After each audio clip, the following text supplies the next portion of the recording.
Hey guys, tonight we're stepping into shoes that aren't ours, borrowed from a time that feels impossible, and we're walking streets where darkness hangs on the walls and nobody's dreaming yet because they haven't been told to wake. You're not tucked in your bed right now.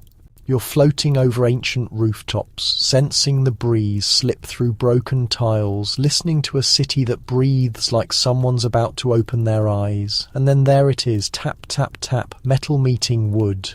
That noise isn't random. That noise is somebody's living. You won't buy this. Once upon a time, sunrise didn't show up unless another human delivered it to your doorstep. No alarms, no glowing rectangles, just some stranger holding a stick and carrying names on paper. Okay, before you settle in too much, go ahead and hit that like button and subscribe. But only if you're feeling it, and let me know where you're tuning in from and what hour it is where you stand. I'm obsessed with picturing all your tiny lights blinking across the planet. Lower those lights, turn on that fan for the ambient mood, and let's ease into tonight's strange little journey. You slide into the life of the town rouser, sometimes known as the knocker-upper, before the roads even remember their roads. They're just long, dark strips between crooked buildings, and you walk them during that blue hour with a lamp that reeks faintly of fuel and ash. Tucked in your pocket is a creased paper with names. Everything you've built depends on showing up early, never missing, and staying quiet enough not to disturb the wrong person. You're not here to blast the day open. You're here to coax it awake. Your stick is your tool. Maybe it's bamboo or something similar, light enough to tap gently on a second-floor pane. For those who sleep like stones, you've got a thicker rod, wood meeting wood, a muffled knock that announces your arrival without sound. For the higher windows, you've got a shooter. Really, little dried peas that tap the glass and tumble down like miniature drummers. The goal is rouse one home, glide to the next, vanish. As daylight creeps in, everyone sees you, but almost nobody really knows you. The city believes in you more than it believes in clocks. Actually, plenty of homes don't even have one worth depending on. Timepieces exist, sure, but they wander like tired eyelids, their mechanisms weak and stubborn. Churches maintain huge clocks and factories sound bells, but most people count on you. Back in industrial centres, bosses would hand you routes so their workers arrived before the steam started hissing. You're compensated per window, per week, and sometimes in fresh bread when currency's scarce. In certain areas, if you forget a tap and someone misses their shift, you cover the penalty from your own earnings. Time is ruthless business. You develop your personal patterns here. You discover which windows fog from within, which glass rattles when wind rises, which homes need 2 knocks, not 1. There's the seamstress, who sleeps like a hibernating cat, the baker who's already halfway conscious, the watchman who acts like he doesn't need you but still leaves his shutters loose. At one entrance, a small shoe rests on the ledge, payment left overnight so you won't need to knock at all. At another place, a rough voice mutters your name like it's equal parts gratitude and complaint. On nights when mist wraps the stones, you lose your bearings for a moment and it feels like the city's become one endless corridor of doorways. Somewhere nearby you catch the clatter of a milk cart. Somewhere distant, a bell lies about what time it really is. You set it straight window by window, your history's snooze function walking around on 2 legs, and occasionally you play a little game, nothing cruel, just a pea bouncing twice on glass, someone already awake. A neighbour chuckles muffled behind their hand. The city, you've discovered, enjoys remembering it's alive before it has to labour. By the time the sky fades from ink to ash, you're finished. The list is folded tight, the stick warm from your grip. You walk past a shop where urine-soaked wool will soon be trampled by someone else's naked feet. Hold on to that smell. It returns to us shortly. Right now you're lighter than the hours you've carried. You disappear as breakfast fires ignite, slipping into nothing while your morning lingers behind. You don't receive a champion's greeting. Nobody welcomes the waker when the waker's shift ends. Your labour is like mist, most noticed when it's absent. But there's something deeply rewarding in that you've threaded the city together while it still rests. You've kept the engine running before the gears even recall their purpose. And now, as others stretch and slap themselves awake, you're heading home, boots wet with morning moisture, breath curling into ribbons trailing behind. At home, if you're fortunate enough to have one, you hang your stick beside the entrance or tuck it under the roof edge. You roll your shoulders, which stay stiff from walking in partial cold for hours. Sometimes you peel away a coat layer and discover it's still damp from last Tuesday's rain. You settle by the fireplace, and if the embers haven't died, you warm your fingers while the world behind your closed eyes finally catches up. But the work doesn't release you easily.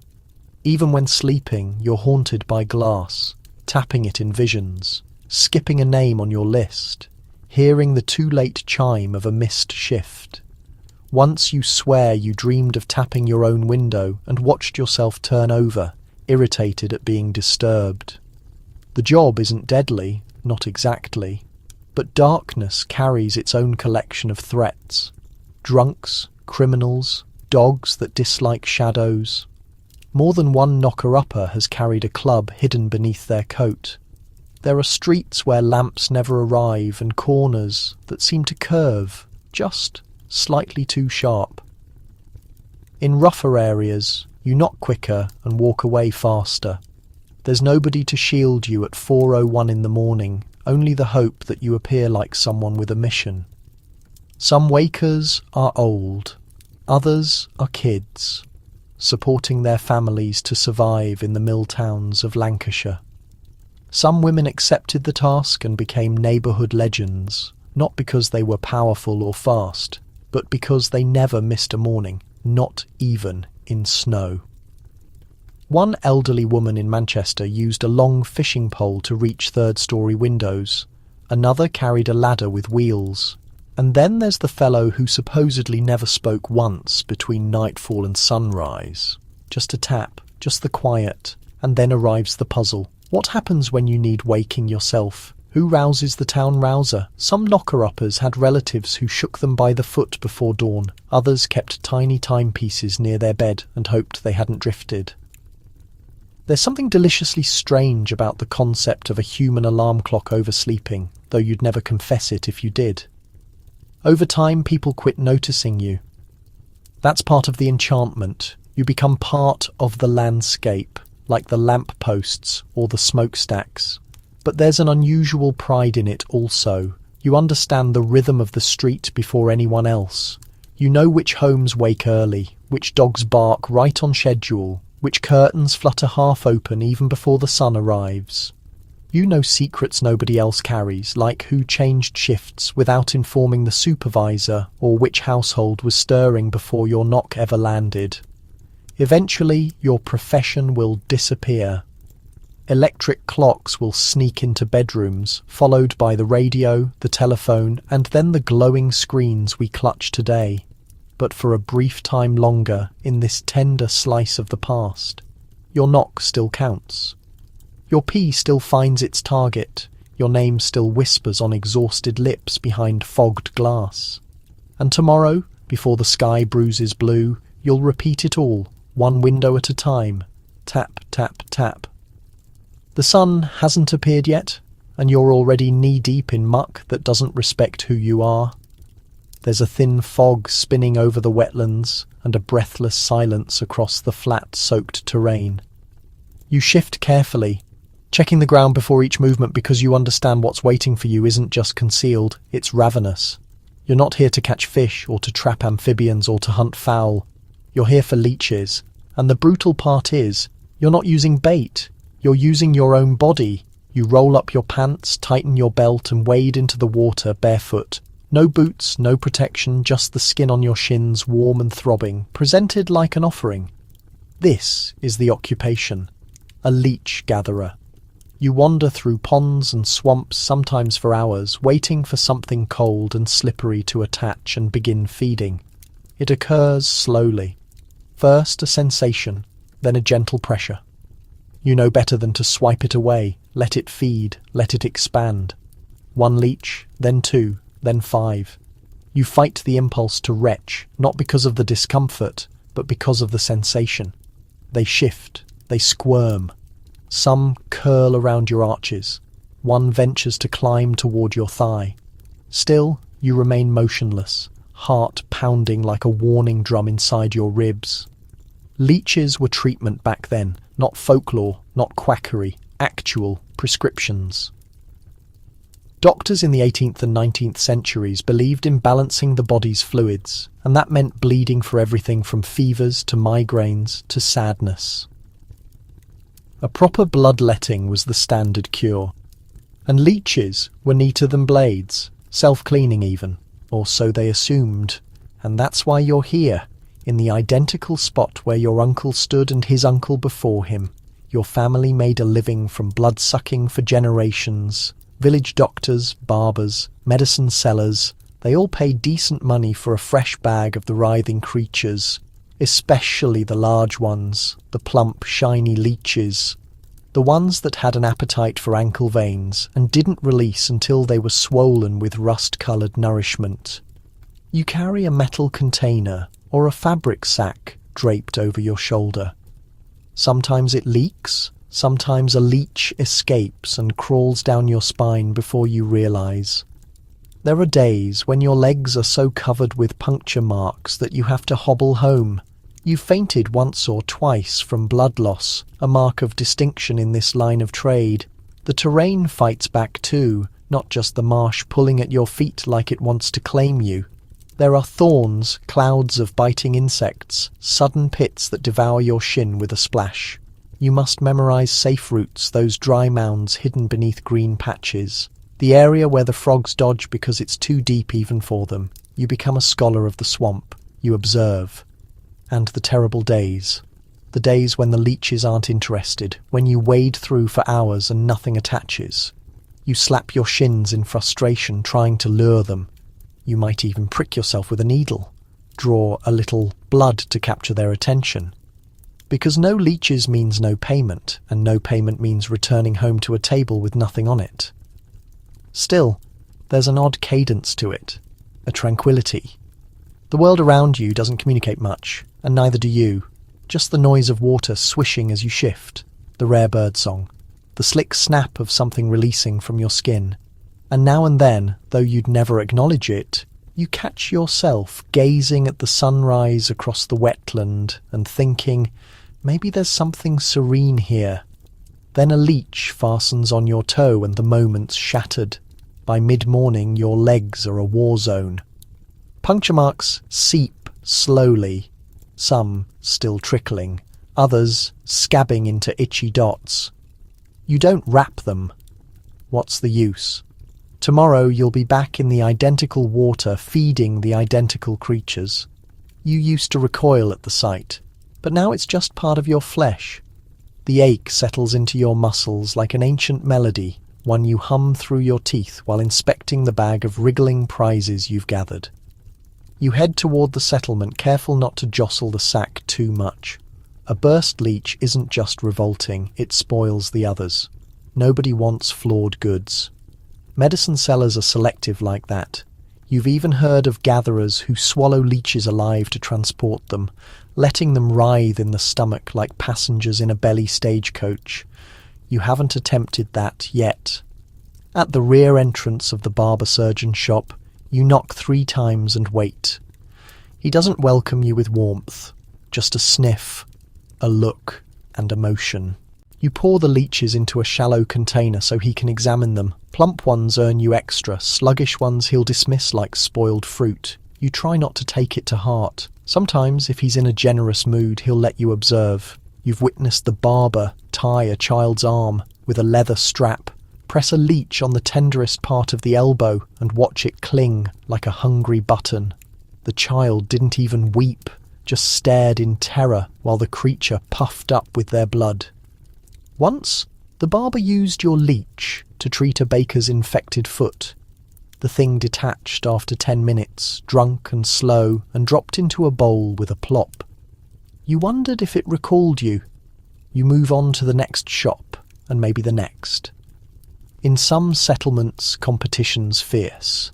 There's a woman with a basket who enchants customers with melodic stories about her little healers. She even names them. You don't. That's lunacy. But she outsells you more days than not. And you despise how she whistles when she passes you in the lane.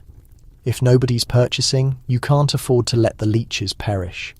You keep them moist in moss or wet cloth stored in a small container back home that reeks like pond water and vinegar. And yes, sometimes when circumstances get dire, you insert your own arm in the container, let them feed, keep them robust. It's either that or lose your complete stock. Better to bleed a bit now than starve later. People don't value the occupation. They wrinkle their noses and mutter bloodsucker under their breath. You used to shout back something about clean treatment, about being part of the healing process. Now you just smile and let them look away. They'll shift their opinion when they've got a boil the size of a plum and a fever to match. Years drift like that. Swamps in the morning, metal containers sloshing, swollen legs, and slow coin. Eventually science advances and declares your creatures barbaric. New treatments take their place. Your name drops off the shopkeepers' lists. Your labour fades into history's damp margins. But for a period, you were required, essential, a quiet partner to the physician, the barber, the bleeding bowl. You stood barefoot in the earth and let the past feed itself through you, one bite at a time. The city's sleeping. Not in the gentle dreamlike way you'd prefer. It's more like a long queasy moan under cobblestone slick with last night's rain. The air reeks like wet ash, rotten cabbage and something else you don't want to identify. You shift quietly with a bucket in each hand, careful not to spill. The contents slosh with a weight that makes your arms throb before sunrise. You're a night soil man, and what you transport is exactly what it sounds like. There's no gentle word for it really. Human waste gathered from chamber pots, privies, cesspits and outhouses, usually before the rest of the town cracks its windows. You don't broadcast your presence. You don't knock. You just slide down the alleys and back lanes, buckets swinging, nose already numb from the stench. You labour in the dark for a reason. Most folks would rather not see your face, let alone address you. In some sections of the city, you wear a bell to warn others away. Not to shield them, just to keep their revulsion from spilling onto the cobbles. You're the invisible backbone of a sanitation system that hasn't been conceived yet. There's no sewage line here, no underground tunnels of flowing filth. Just you, your buckets, and a path through shadows. You halt behind a boarding house where they've left the customary signal, a cracked red tile beside the rear gate. It means the privy's full. Nobody speaks, they just want it removed. You lift the wooden lid, gag once and get to work. A small metal scoop, a practiced wrist, and in go the contents. It's rhythmic, in a bleak sort of way. Fill, seal, advance. The stench doesn't trouble you as much anymore. You've learned to breathe through your mouth, hum quietly through your teeth, and rub mint or vinegar beneath your nostrils before you start. Still, some mornings are worse than others. You recall a scorching July week when the heat transformed every bucket into a boiling cauldron of nightmare. That was the only time you vomited and had to clean that up too. You're compensated per load, not a fortune, but enough to eat. Sometimes, enough to drink. The work's filthy but honest. You tell yourself that. You repeat it when you pass the butchers, who sneer even though their gutters run red. You whisper it when a child points and says, "Mother, why does that man carry poop?" And the mother pulls them away like you've got the plague. Speaking of which, you are vital. The less night soil there is on the streets, the fewer rats, the fewer fleas, the fewer diseases. You've studied no books on it, but you've witnessed the difference. Whole alleys smell sweeter because of you. Nobody thanks you, of course, but you observe the ripple. Fewer coughs, fewer flies, fewer funerals. Your route weaves behind bakeries and brothels, threading through silent courtyards and over dripping gutters. You labour fast, but not recklessly. A spill would be a catastrophe for your reputation, for your boots, and for everyone living near the splash zone. You've heard of men being driven out of neighbourhoods for just that, beaten with broom handles, pelted with rotted onions. It's not a merciful occupation.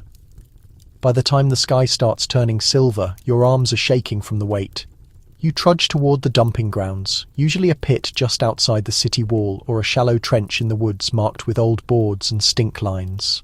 There you empty your buckets in silence, watching the slow ooze slide into the earth, hoping the next rain arrives soon to wash it all deeper. And tomorrow you'll be back. Same buckets, different stench. As the day begins for others, yours quietly concludes in a shed behind your rented room. The buckets are rinsed, barely. You'd like to give them a thorough scrub, but water costs coin and you're already stretching your wages thin. You flip them upside down to dry, watching brown streaks run off into the dirt like guilty thoughts. The smell persists. No matter how often you wash your hands, it remains in the cracks of your knuckles, behind your ears, even in your dreams. Some night soil men have strategies.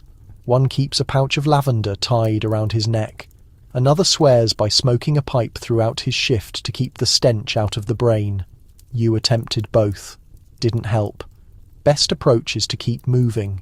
If you decelerate, the odour wins. If you halt altogether, the occupation will too. And then who'll pay for your bread and coal?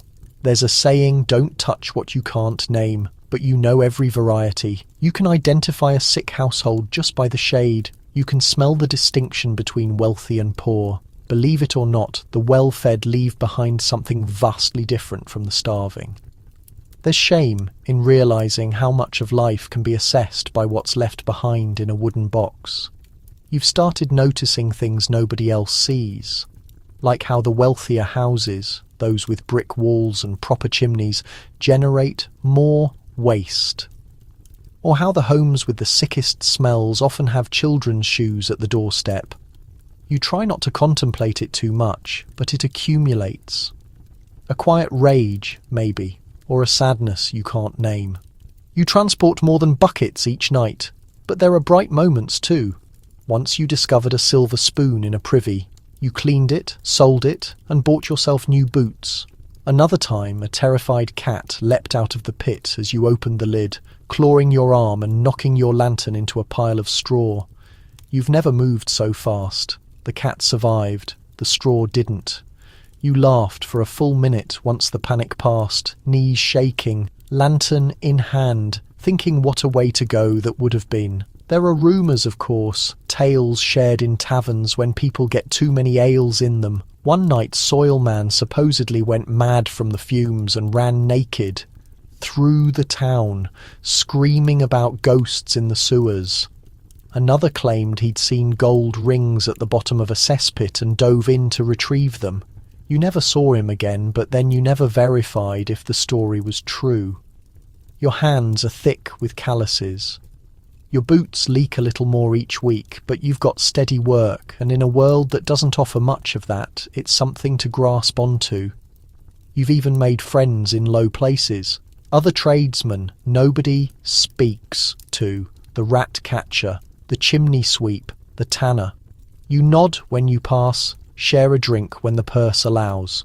You speak little, but comprehend much. It's a brotherhood of the invisible. And now, as the city stretches into life, you slip through its cracks like smoke.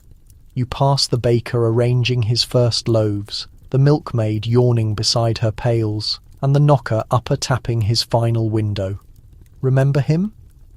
You nod to each other in passing, not quite friends, not quite strangers, just two quiet workers leaving no footprints, only clean streets and open windows behind you. Don't recall the house itself, just the door, thick oak, dark with age, carved with some family crest long since worn away by rain and time. It groans when you push it open, and the air inside is heavy, not with smoke or dust, with silence. A strange, taut kind of silence, the kind that presses against your chest and makes you swallow hard. Though you're not certain why you've been summoned, that much is clear. And though nobody greets you, you already understand your role. You're the plague watcher. You take your position at the threshold, not inside, not out. The door stays open, just a crack behind you, and you don't dare turn your back on it. Your task is, don't let anyone in. Don't let anyone out. The wooden board nailed across the frame bears a mark, usually a painted red cross, sometimes smeared with tar, sometimes written in haste with a brush dipped in blood.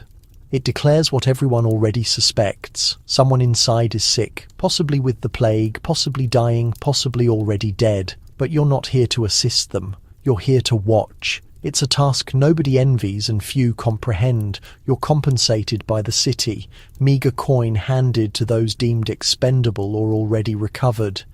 Maybe that includes you. Maybe you've survived something and this is how the town decides your worth. Maybe your brother was the first to catch the fever. And now you stand guard as penance. You've got a halberd or staff, not so much for protection as for enforcement.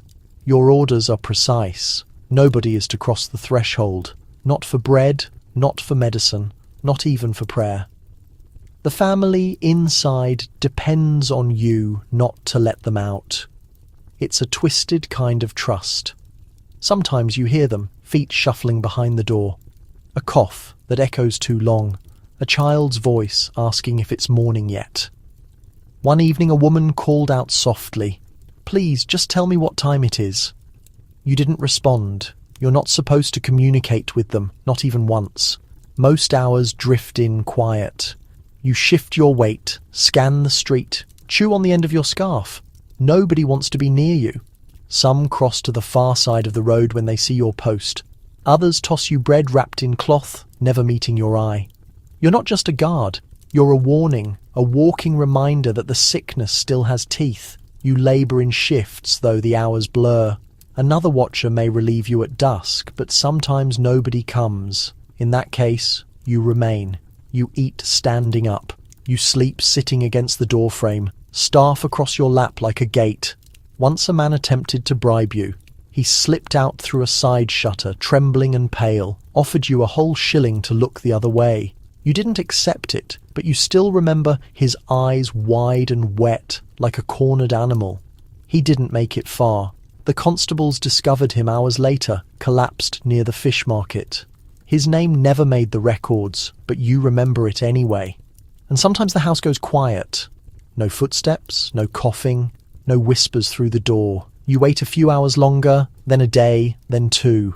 Still nothing. At that point, your orders shift. You fetch a city official, maybe a doctor. They arrive with gloves and vinegar cloths and disappear behind the door you've guarded for days. When they emerge, their faces are pale. They don't speak. You just nod. Your shift is over. After shifts like that, you walk home without a sound in your throat. The world feels thinner, as if the houses themselves are holding their breath. You pass shuttered windows and smell lime in the gutters, a sign someone nearby has scrubbed something unspeakable.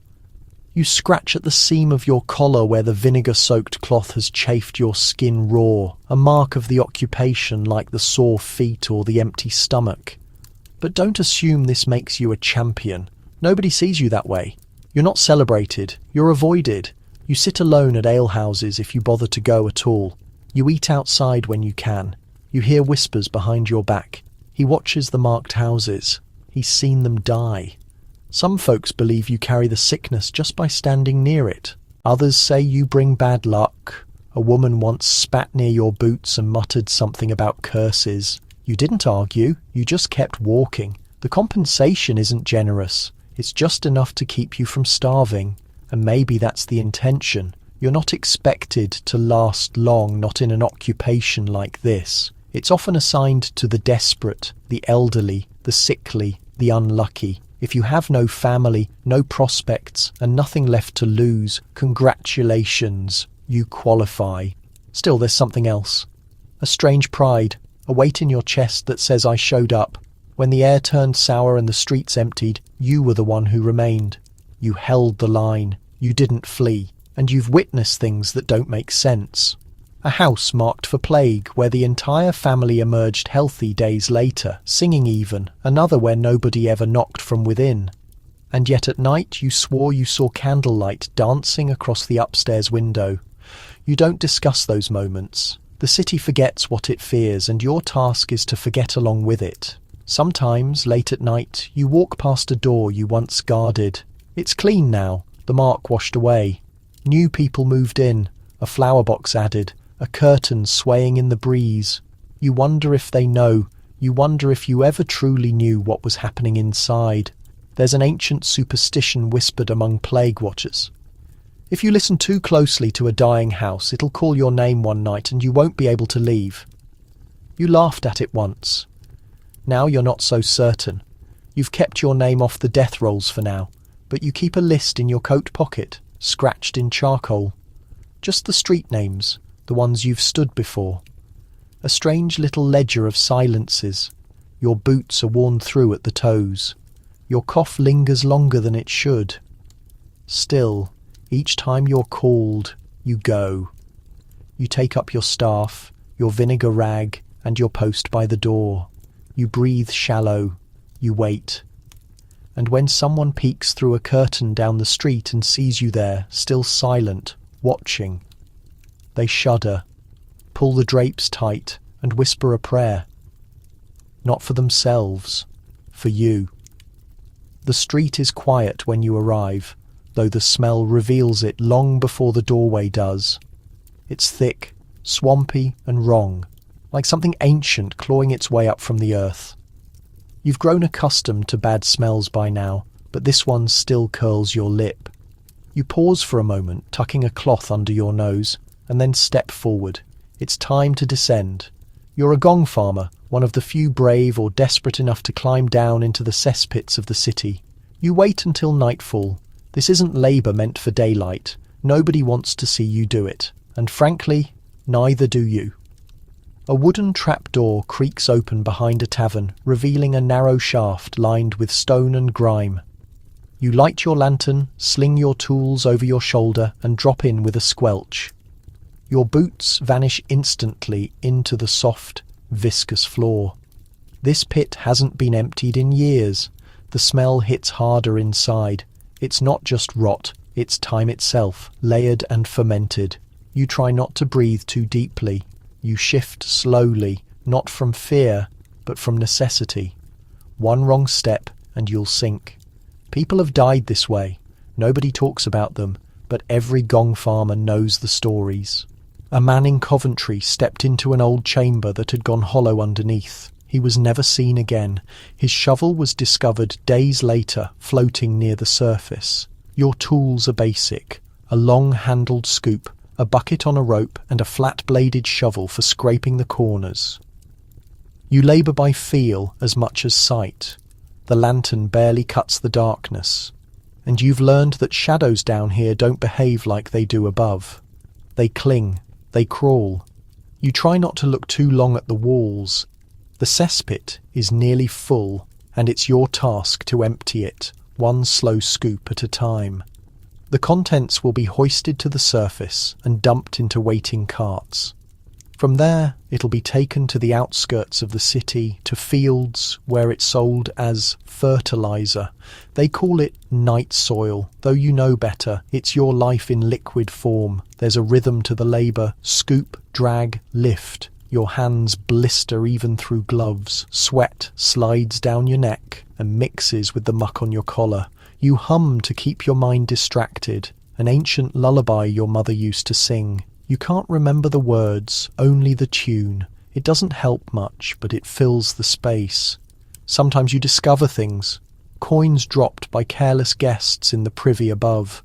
Buttons, the occasional ring. You pocket them, of course, a tiny reward for your trouble. One man discovered a pocket watch once, still ticking. He wore it for years, like a medal. The walls drip with moisture. You wipe your brow and leave a streak of filth across your forehead. You've stopped caring.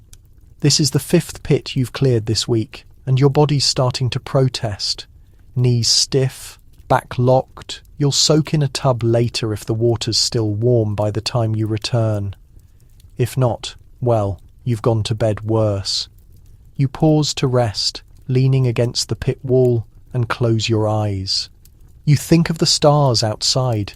You haven't seen them tonight, but you know they're there, watching over even this dark, foul-smelling corner of the world. Somewhere above, the city dreams in ignorance, safe and clean, while you haul away its filth one shovelful at a time. And you'll keep doing it, because someone has to. Your shoulders groan as you lift another brimming bucket to the surface, the ropes slick with a mix of sweat and sludge. Above you, the cart driver coughs, shifts his weight, then empties the load into the waiting barrel with a wet slap. He doesn't speak. He rarely does. Nobody wants to strike up a conversation while standing over a hole full of human waste. You wipe your brow with the back of your sleeve and keep going. There's no pause in this kind of labour. No comfort, no dignity. Only progress, measured one disgusting bucket at a time. And yet, despite everything, there's a strange sense of order here. The pit was chaos when you arrived, but now it's something else. A system, a process. You're carving tunnels through years of filth, revealing the shape of the chamber beneath. It's not beautiful, but it's something you take pride in. That a cesspit emptied is a quiet victory. No applause, no medals, just the knowledge that tomorrow nobody will be ankle-deep in overflow. You learn things down here that most folks never consider, like how people dispose of secrets. A ripped letter, a shattered pin, a fabric scrap marked with something that definitely isn't ink. They always wind up here sooner or later. You don't probe for answers, but occasionally, when your spade strikes something yielding or fragile or eerily silent, you question what tale just vanished into the darkness. Back on the surface, after the final bucket empties and the hole gets covered again, you emerge gradually, squinting at the lamplight like a creature surfacing into daylight. The wagon clatters off toward the town's outskirts, and you're standing there in standing water, your footwear soaked, palms scraped raw. A hound yaps somewhere in the narrow passage, and a threshold bangs closed as you walk by. Nobody expresses gratitude to a gong farmer. You're excluded from respectable circles. Certain establishments refuse your service if they recognize your footwear. Young ones challenge each other to brush your jacket. You attempt not to take offense. The identical folks who won't acknowledge you now would be submerged in their own waste without your efforts. There's an unspoken brotherhood among you and the fellow gong farmers. You acknowledge one another when crossing paths. No words necessary. You identify the telltale markers, the way they tuck their hand coverings into their waistband, how their footwear remains perpetually 2 cleanings away from presentable. There's also a system carved into passage walls or scratched onto latrine entrances, indicating which holes are filled, which run shallow, and which to skip unless you fancy vanishing beneath the muck. Occasionally, after an exhausting night, you pause by the waterway to wash off, not bathing precisely, merely sufficient to diminish the worst before returning home. You understand the current's no purer than the cesspits, but it flows, and that matters somehow. You observe the filth spiral downstream and briefly feel somewhat human once more. Then it's homeward, where you scrub beneath your fingernails using ash, boil your garments and suspend them near the flames. You consume food with your digits, because utensils belong to folks who don't excavate through the settlement's depths, and when you eventually recline, the odour pursues you onto your bedding, into your slumber. But somehow you rest, and when the subsequent summons arrives, you'll be prepared, because beneath every civilized society, somebody must handle what nobody wishes to witness. And presently, that somebody is you. The settlement has grown motionless, not in repose, but in terror. Pathways once noisy with movement are hushed, and wooden covers fasten slightly tighter daily. Information moves quicker than any messenger. Something is circulating, something invisible, something lethal. You catch whispers of temperatures rising, of bulges forming, of complete families going silent through the night. And now, somehow, it's your responsibility to stand between the healthy and the sick. You're a plague watcher once more, but this occasion not stationed at a single dwelling.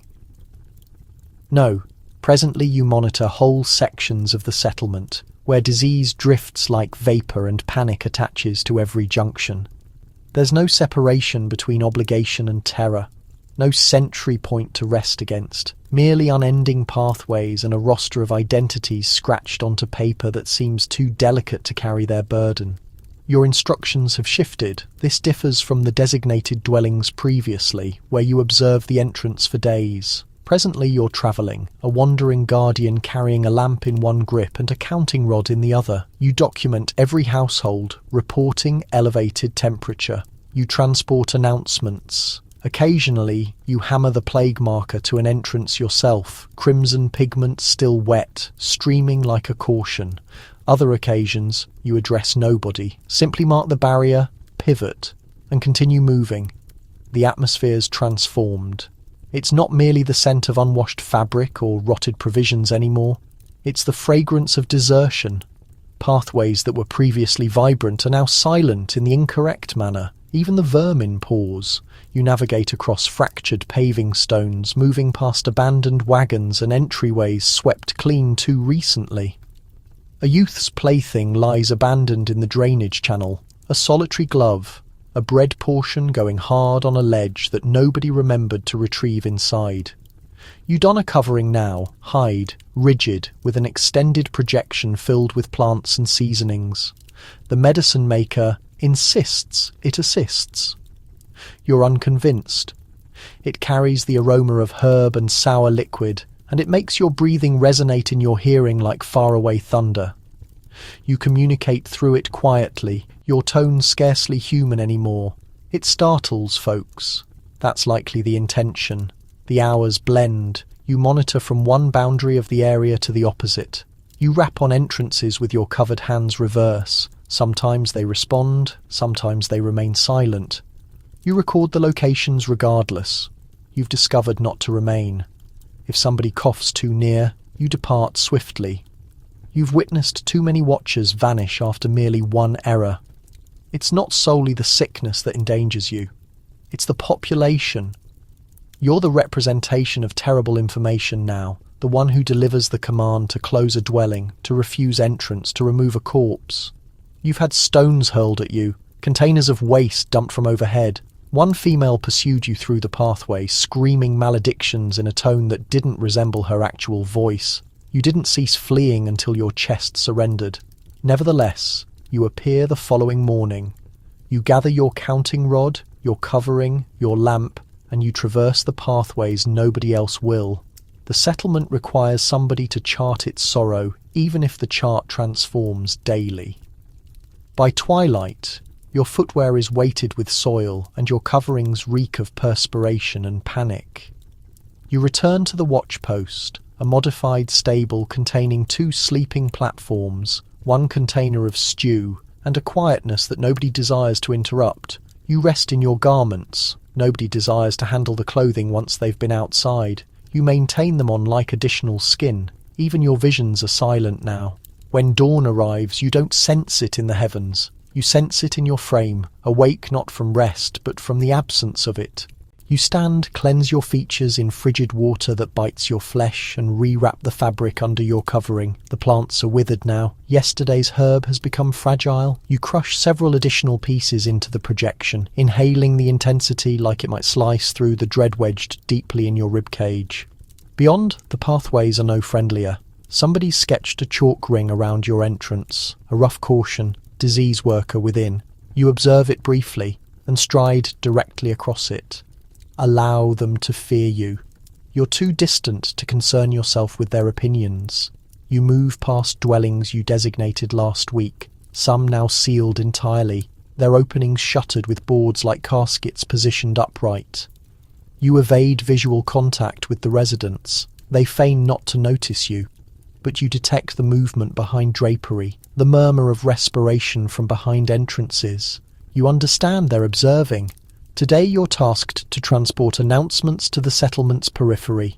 The contaminated section is expanding. You attach warnings at intersections and drinking establishments, nailing them in with stiff digits. No passage. Isolation in operation. You question if anyone will study them. or if they'll be removed before nightfall. You once witnessed a male tear one down, declaring that affliction was divine intention and no document could prevent it. You never encountered him afterward. Some watchers transport whistles or chimes. Not you. You favour quietness. It's more secure, more silent. You travel like a phantom, examining rosters, revising locations, ensuring nobody has evaded notice. You acquire the ability to identify deceivers rapidly, the excessively calm tone, the moisture above the forehead, the peculiar rigidity in the upper body. You don't challenge them. You simply mark the entrance and proceed. By the moment anyone realises, the settlement will have rendered its verdict. At noon, you traverse through the bazaar. Half the vendors are vacant, the remainder quiet and wary. A youth presents you bread. Not from compassion, but terror. Alarm. His parent observes from behind him, vision narrow. You accept the bread, acknowledge once, and continue moving. You'll consume it afterward, back at the post, positioned in the opening, footwear still secured. There's one dwelling you fear each circuit, a stone residence near the waterway, modest but dignified. Last week it was pleasant, a crimson drapery, blossom containers on the ledge. This week the entrance is designated. You attached the announcement yourself today. The drapery is absent, the containers destroyed, and when you traverse, somebody within taps softly, thrice. You immobilise. You're not meant to respond, not meant to interact. But the noise awakens something within you. You remain there longer than appropriate, grip intensifying around the counting rod, before ultimately proceeding. You deceive yourself. I didn't perceive it. It was merely the breeze. By dusk, you're back at the post. You document your paths, immerse your palms in sour liquid and attempt to dismiss. But it persists with you. The chalk ring, the tap, the youth with the bread. You suspend your garment near the flames, but your flesh still carries the scent of vapour and aged perspiration. You rest with your rear to the partition, attending to your own respiration resonate inside the covering. You haven't removed it in 3 days. In a settlement gripped by quietness, you've become its audience, its phantom. And if somebody taps on your own entrance tomorrow, you're uncertain you'll respond either. It's a cool dawn and you're already midway through your bread portion when you perceive the muttering behind your rear. A glimpse across your shoulder validates it. The meat seller's spouse, again. She gestures protectively when she observes you. Somebody expels near your footwear. You attempt not to recoil. You've grown accustomed to it by now. After all, everyone comprehends what you perform. You're the executioner, and nobody desires to share a seat with a male who swings the blade. You maintain your covering low, your mantle dark, and your stride constant. You don't require announcing yourself. Your standing travels quicker than your movement. Even the hounds hesitate when you traverse. The amusing thing is, you're not permitted to vanish entirely. You must remain visible on trading days.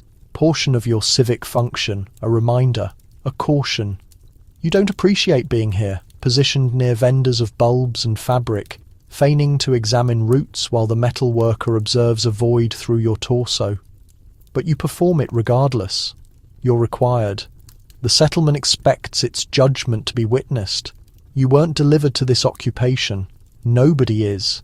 It discovered you when you were at your minimum, your obligations elevated, your futures eliminated.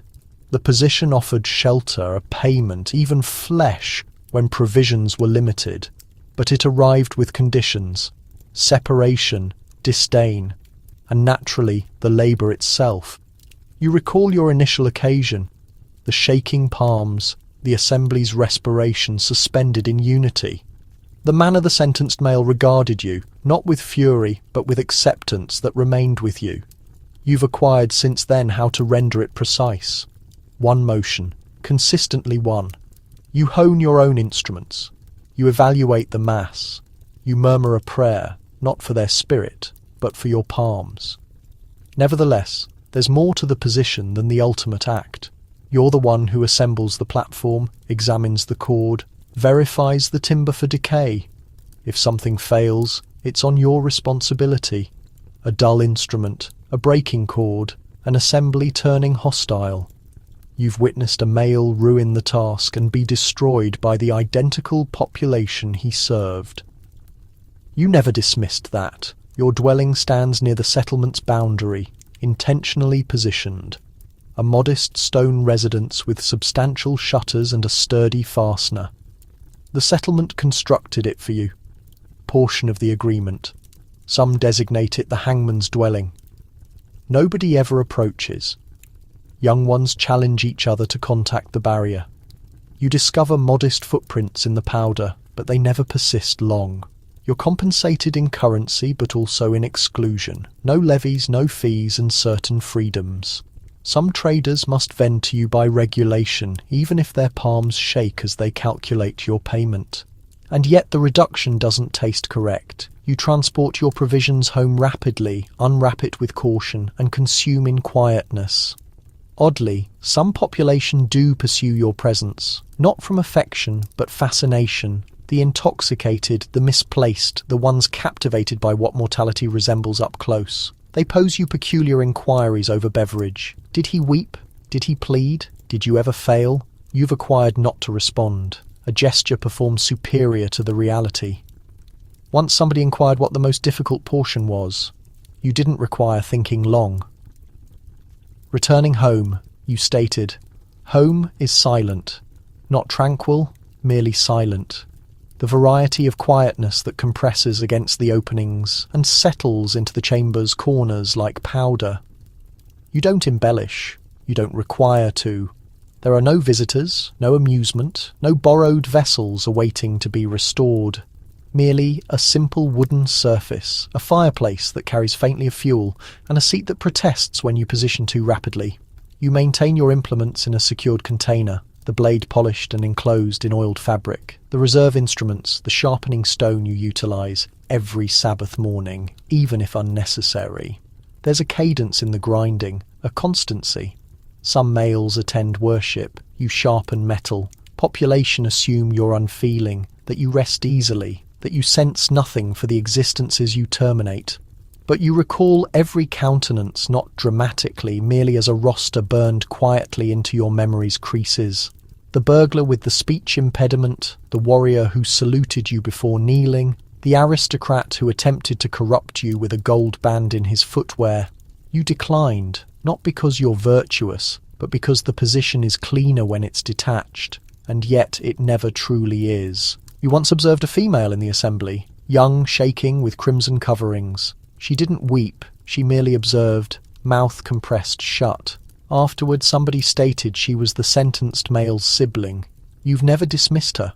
The coverings, the manner her vision never departed your palms.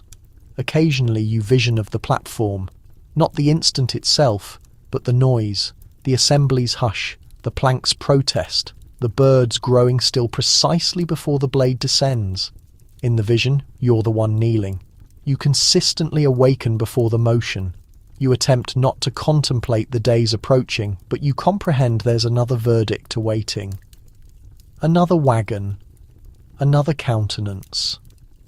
The settlement recorder delivers the commands on paper sealed with substance, and he never encounters your vision, merely positions the document on the entrance step and departs.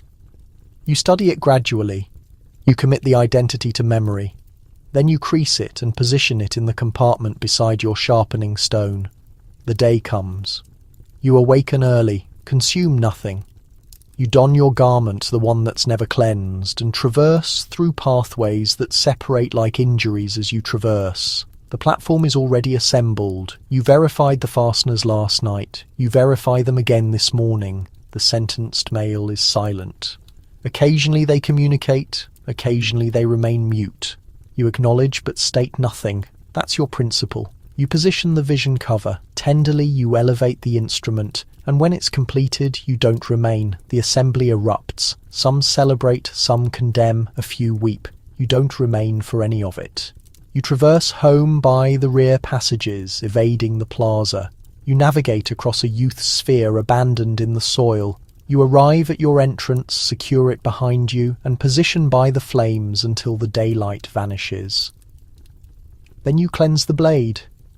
The brilliance never persists long. But it's not regarding the brilliance. It's regarding the ritual, the cadence, the concept that something can be rendered pure again, even if solely on the exterior. And tomorrow you'll traverse to the bazaar for bread. The meat seller will glance away, the bread maker will recoil, somebody will murmur. The assembly dismisses rapidly, but you don't. You never do. It's frigid in the passage, and you alternate from one leg to the other, massaging your limbs not from the chill but from anxiety. The lash is wound neatly on the surface beside you, and the instructor is delayed again. You glimpse at the opening. He's in the yard, laughing with the other youths. You can't perceive them, but you can witness it in the angle of his cranium, the manner he strikes somebody on the upper body, like it's entertainment. But it won't be entertainment in 5 moments, because you are the one who will be disciplined. You're the whipping youth. It's an organisation only the advantaged could devise. The aristocratic youngster may not be struck. His frame is too sacred for that. But somebody must be disciplined when he misbehaves, so that somebody is you. You, the associate, the phantom, the companion, when it's advantageous, and the offering when it's not.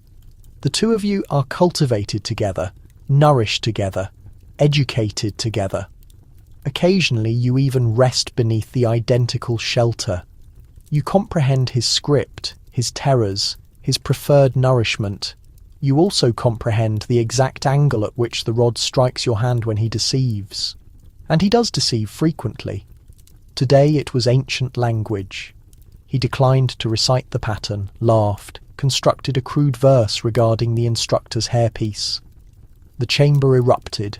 The instructor, crimson-featured, announced there would be repercussions. You maintained your cranium lowered. It didn't matter. Your destiny was already determined. The entrance opens. The instructor enters, gradual and rigid. He doesn't encounter your vision, but he acknowledges at the surface. That's the indication. You transfer quietly, removing your garment and positioning your palms upward. The surface is frigid through your covering. You compress your dentition, not from terror, but from something else, bitterness or disgrace, or the profound, painful bewilderment that arrives when fairness seems inverted. The strike descends. You don't vocalize. You haven't in cycles. The initial few occasions you did, with tone resonating through stone corridors combining with the candle vapour. They appeared almost remorseful, but not anymore. Presently it's merely procedure. 5 strikes today could have been 10. Afterward you secure your garment again. The instructor mutters something regarding dignity, regarding obligation. You acknowledge. It's simpler that manner, and then you're released. Back in the yard, he's still laughing. He inquires if it pained. You state nothing. He presents you a sweetened fruit from his cavity. You accept it because that's the function. The aristocratic youngster and the phantom youth. Discipline and compensation. 2 portions of a fractured token. At night, the fortress grows silent. You share a chamber not equal in dimension, but sufficiently close. He breathes noisily, gently. You recline awake, observing the overhead surface, sensing the burning in your palms ascend and descend like surges. Occasionally you question what would transpire if he accepted the responsibility merely once, if the rod landed where it belonged. But that's not the reality you inhabit. You rotate onto your flank and shut your vision. Tomorrow he'll deceive at board game or topple a light or avoid instruction, and the strike will descend again, not on the responsible, but on the nearest flesh the reality deems disposable. And presently that flesh is yours. The hours blend together. Instruction, nourishment, discipline, repeat. The instructors have grown accustomed to the organisation. They glimpse at him when he errs, and then at you when it's occasion to compensate the cost. There's no ceremonial declaration, no verdict, merely the silent motion of your frame advancing forward, coverings elevated, neck curved. Everyone comprehends the script, At nourishment, you position beside him. Not excessively near, merely sufficient to be advantageous. You're presented the identical provisions, but never the identical portion. He receives the roasted portion. You receive the extremity. He receives the sweet beverage. You receive diluted ale. Nevertheless, some designate it advantage. After all, you inhabit inside the fortress, don't you? Occasionally, he protects you. Once a stable youth ridiculed the manner you ambulated after a notably brutal thrashing. The aristocratic youth forced him into the equine container. Afterward, he delivered you a cushion, stated, "Position on this." You resemble you've been mounting a creature. You nearly laughed. Nearly. That's the peculiar portion. You do regard him. Not like a sibling, not precisely, but close. You've witnessed his solitude, his exasperation. You've observed him weep over a departed hound, witnessed how intensely he attempts to secure his father's endorsement. In privacy, he's different, more tender, more frightened. Once, when he descended ill with temperature, you remained awake 3 nights to cleanse the moisture from his forehead. And yet the subsequent week, when he destroyed the instructor's ink container in a rage, you were the one struck for it. That's the portion they don't inscribe in the volumes, the portion where devotion and suffering blend together. You're not merely a replacement, you're a reflection, a container for all the fury the reality can't direct at a youth delivered too elevated. There are others like you in other properties, in other fortresses.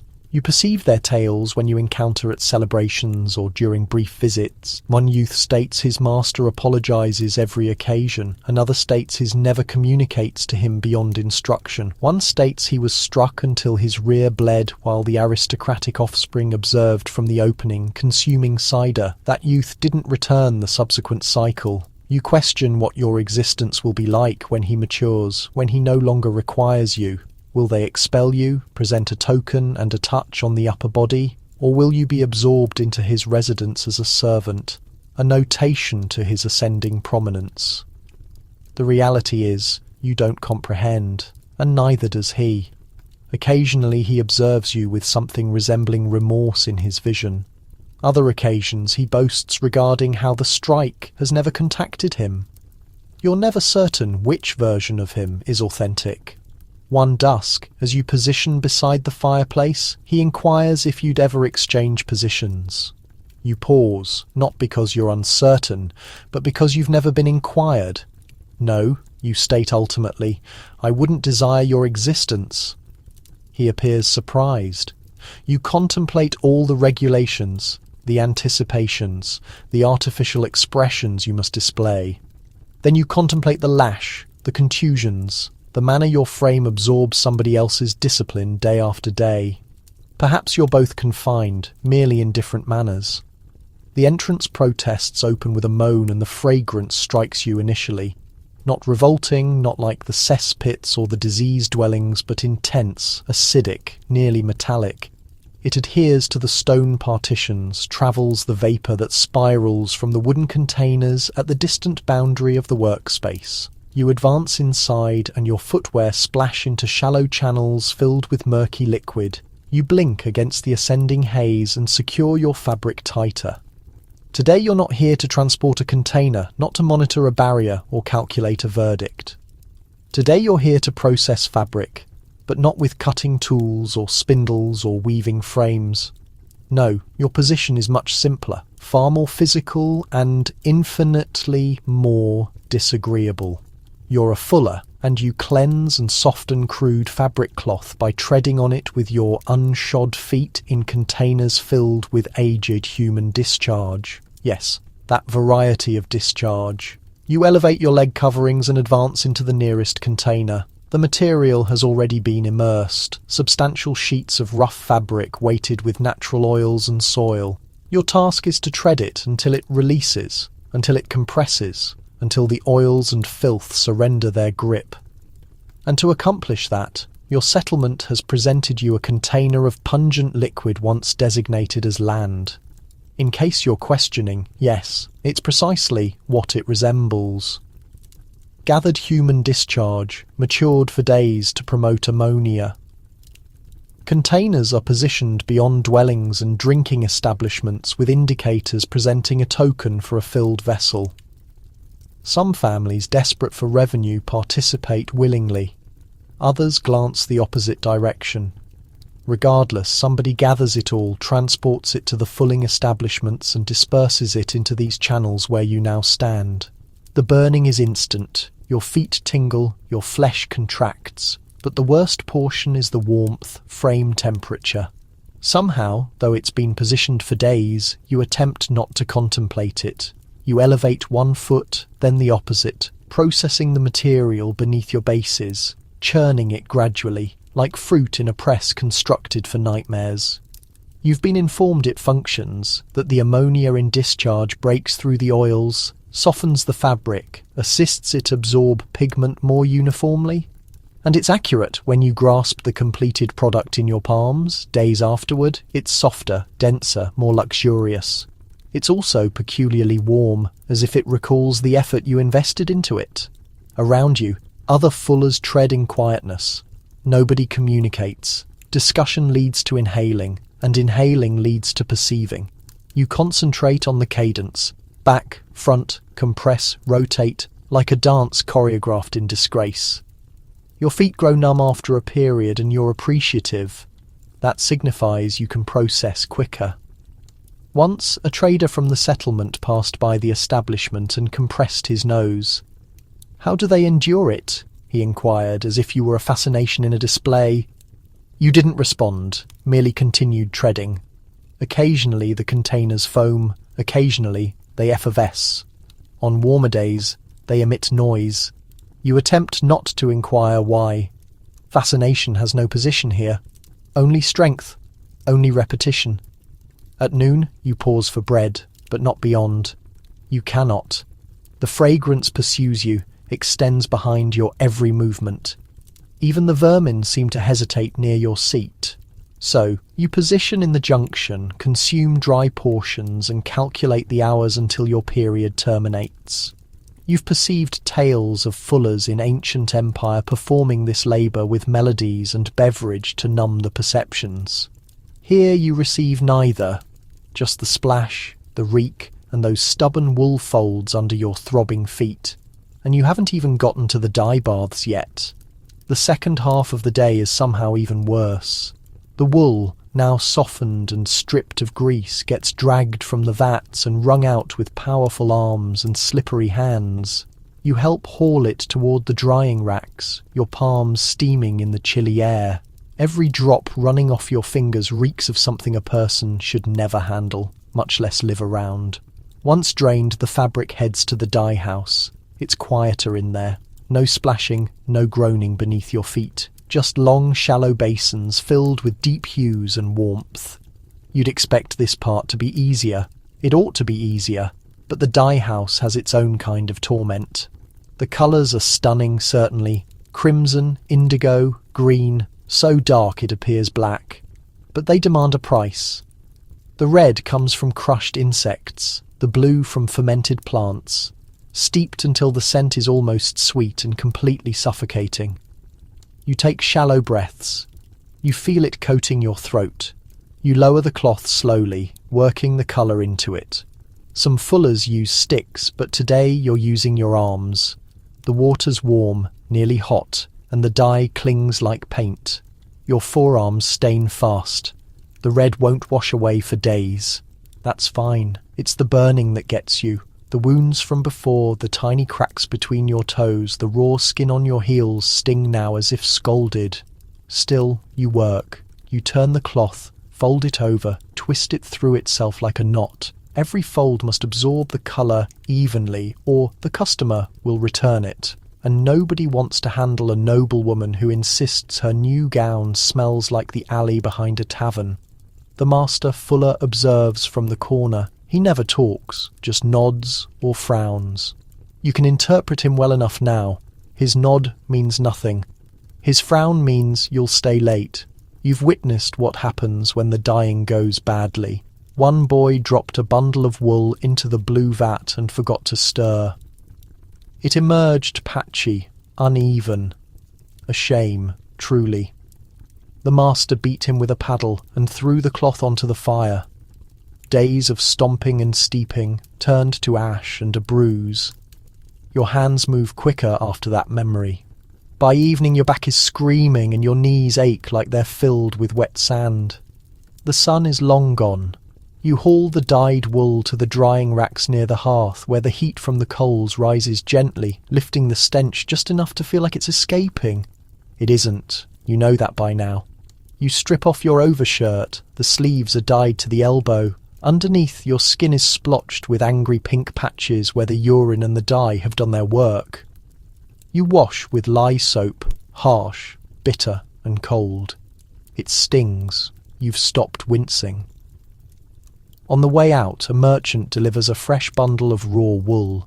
He doesn't enter, just leaves it by the gate and walks away, holding a perfumed cloth to his face. You pick it up and carry it inside. Tomorrow the vats will be filled again and your feet will be kneaded again. The sign above the door sways gently in the breeze, a weathered wooden plank with a red and white striped pole painted across it. You push open the creaky door and step inside, not for a trim, shave, but for a job, one that involves razors, scissors, boiling water and saws. You're not just the town barber, you're also the surgeon. The shop smells of clove oil and iron. A cracked mirror leans against the wall, reflecting the blur of your own face as you sharpen your blades. In one corner, a barber's chair, polished but scarred, with a dark red cushion that's been restuffed too many times. In the other, your surgical table, a plank laid across two barrels, stained in places no scrubbing could clean. You started with haircuts. That's how everyone begins. A bit of powder on the cheeks, a quick shave, the occasional wig adjustment. But over time, you were asked for more. A tooth extracted, a boil lanced, a finger stitched. After a tavern brawl, you learned by doing. That's how it works in this trade. No formal school, no certificate on the wall, just calloused hands and the trust or desperation of your neighbours. Your tools hang in a row. Scissors, razors, forceps, bone saw. All clean, all sharp. All a little too close together. This morning you have a patient. He arrives, limping, carried in by two friends, his leg wrapped in a soiled cloth, already darkening with fresh blood. Crushed, one mutters. Wagon wheel. You nod, offer a boiled rag to bite, and heat your blade over the hearth without a word. There's no time for ceremony, no anaesthetic either. You pour strong ale into the man's mouth and some over the wound. He screams before you even begin. You whisper something soothing, meaningless, and then saw through bone. It's not elegant, but it's efficient. That's the goal. Get through the cut before the shock sets in too deep. You've learned to count the strokes. 4 for a clean shin, 6 if the bone's splintered. You cauterize the wound with a hot iron. The smoke rises in a thin curl. The screaming stops. His friends look pale. One vomits into your shaving basin. You wash your hands. The bloodstains don't come off. Not really. You wipe them on a cloth and toss it into the basket behind the chair, where it will sit with the others until laundry day, a day no one ever volunteers for.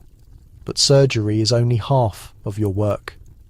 That same afternoon you shave a constable's face, careful to avoid the cut he got while chasing a pickpocket. You trim a widow's hair and listen while she talks about her cat.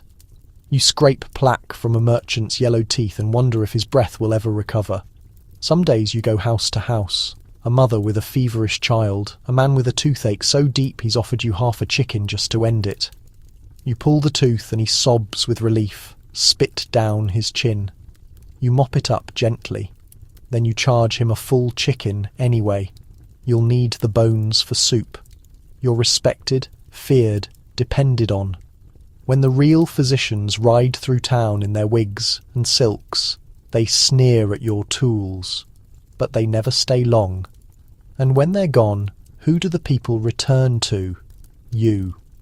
The sun dips low, casting long shadows across your shop as you sweep away hair and ash in equal measure. You hang your apron by the door and light a candle, its flame flickering against the brass of your instruments. Everything must be cleaned before tomorrow. You've learned that lesson the hard way. Once, early in your career, you reused a blade too soon. A small cut on a boy's arm turned black by the end of the week. His mother never looked at you again. Now you boil everything. Razors, forceps, even the combs. You soak them in vinegar, scrub with bristle brushes until your knuckles ache. It's not enough, you suspect, but it's what you have. You sit for a moment by the hearth, rubbing your back. The day's patience blur together. The broken finger you splinted with cloth and a spoon. The abscess you drained that sprayed like a bitter fountain. The young man with shaking hands who asked you quietly if the trembling was a sign of madness. You told him no. You didn't believe it, but you said it anyway. Your shop is more than a place for grooming. It's confession, a court, a last resort. People tell you things with the understanding that you will never repeat them. Affairs, illnesses, regrets. You nod, you shave, you cut, you sew. You bury their secrets with each loose tooth and slice of infected flesh. And once a month you perform bloodletting. Some swear by it, others only do it because they're told to. You tie the leather strap, prick the vein, catch the blood in a shallow bowl. You dispose of it in the alley near the privies. The rats are used to it. You keep a journal under your bed. Nothing fancy, just notes, names, dates, the occasional sketch of a wound or odd rash. It's not science, not really, but it's yours. A record of the bodies you've helped and the ones you've failed. You read it some nights when the wind keeps you awake. There's talk of change coming. You've heard rumours of hospitals, places with clean beds and doctors in crisp coats. The barbers laugh at that. They'll miss the clatter of our scissors, one said last week. You nodded, but part of you wonders if maybe they're right, or maybe your time is ending. But not yet. A knock comes at the door, soft, urgent. A woman stands in the dark with her daughter in her arms. The child is pale, wheezing. Please, she says, no coin in her hand, no promise of payment, just that word. You don't hesitate. You push the chair aside and lay the girl down gently. You reach for your satchel. You light another candle. You don't even feel tired anymore, because when someone's in pain, they come to you. Not the Lord, not the priest, not the physician who left after a week of bad wine. You, with your cracked mirror and blood-stained rags and hands that shake only when no one's watching. You are the barber surgeon, and until someone else shows up with steadier hands, you'll keep cutting, stitching, draining, scraping, and listening.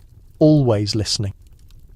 The chain digs into your palm as you pull it forward, step by cautious step through the slush of the early morning street. Behind you, the weight shifts and grumbles. A low, guttural sound vibrates through the links and into your spine. You keep moving. You have to. Because if he decides he doesn't want to follow you anymore, if this is the day he grows bored or irritated or hungry, then it'll be your blood soaking the cobbles. You are the bear leader. Your job is to keep the bear entertained, controlled, fed, danced if necessary. He belongs to a nobleman with a taste for exotic amusements. It's not your bear, but his moods. Those are yours to manage. You glance back. The bear squints into the morning light, tongue flicking lazily from his mouth. His fur is matted, especially around the neck, where the collar has rubbed raw.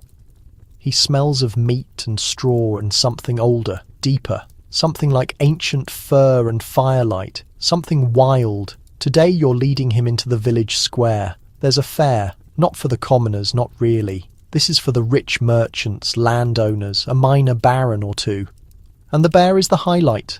Not just any bear, they'll say. A dancing bear. The nobleman insists you've trained him. Sort of. When you play the fiddle, he sways, not to the music, but to the memory of pain.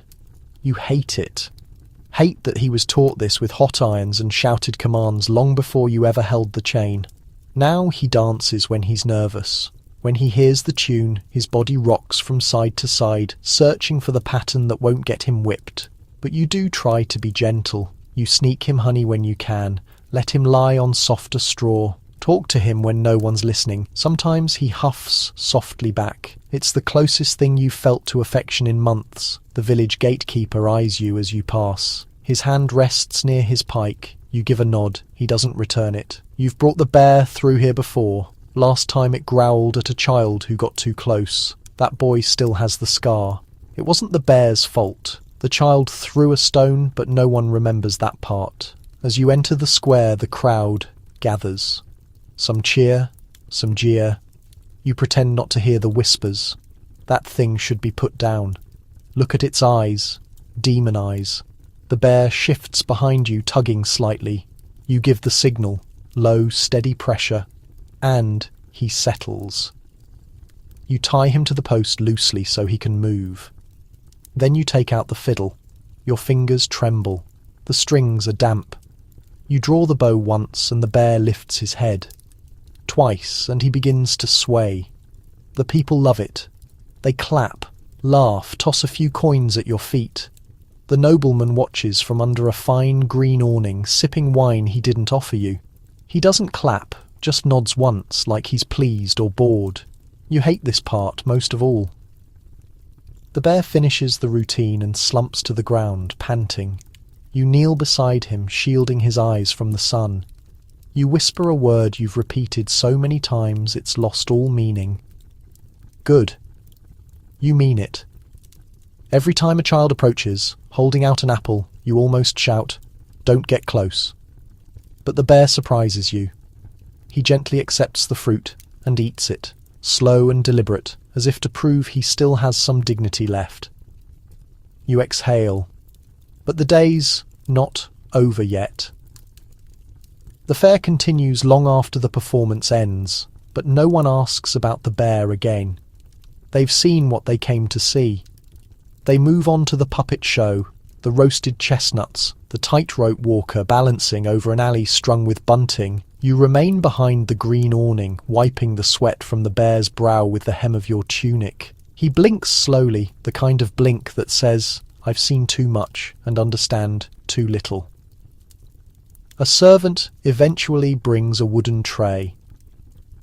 Not for you, of course, but for the bear. A slab of dried meat, half a melon, and a few crusts. The same servant drops a coin into your hand without looking at your face. It's lighter than usual. You don't argue. You've learned not to.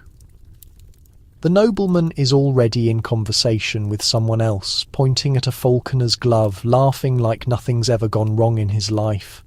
You lead the bear back through the alleys, away from the stalls and chatter. He's slower now. Each footfall is heavy, and he groans slightly on inclines. His joints aren't what they were.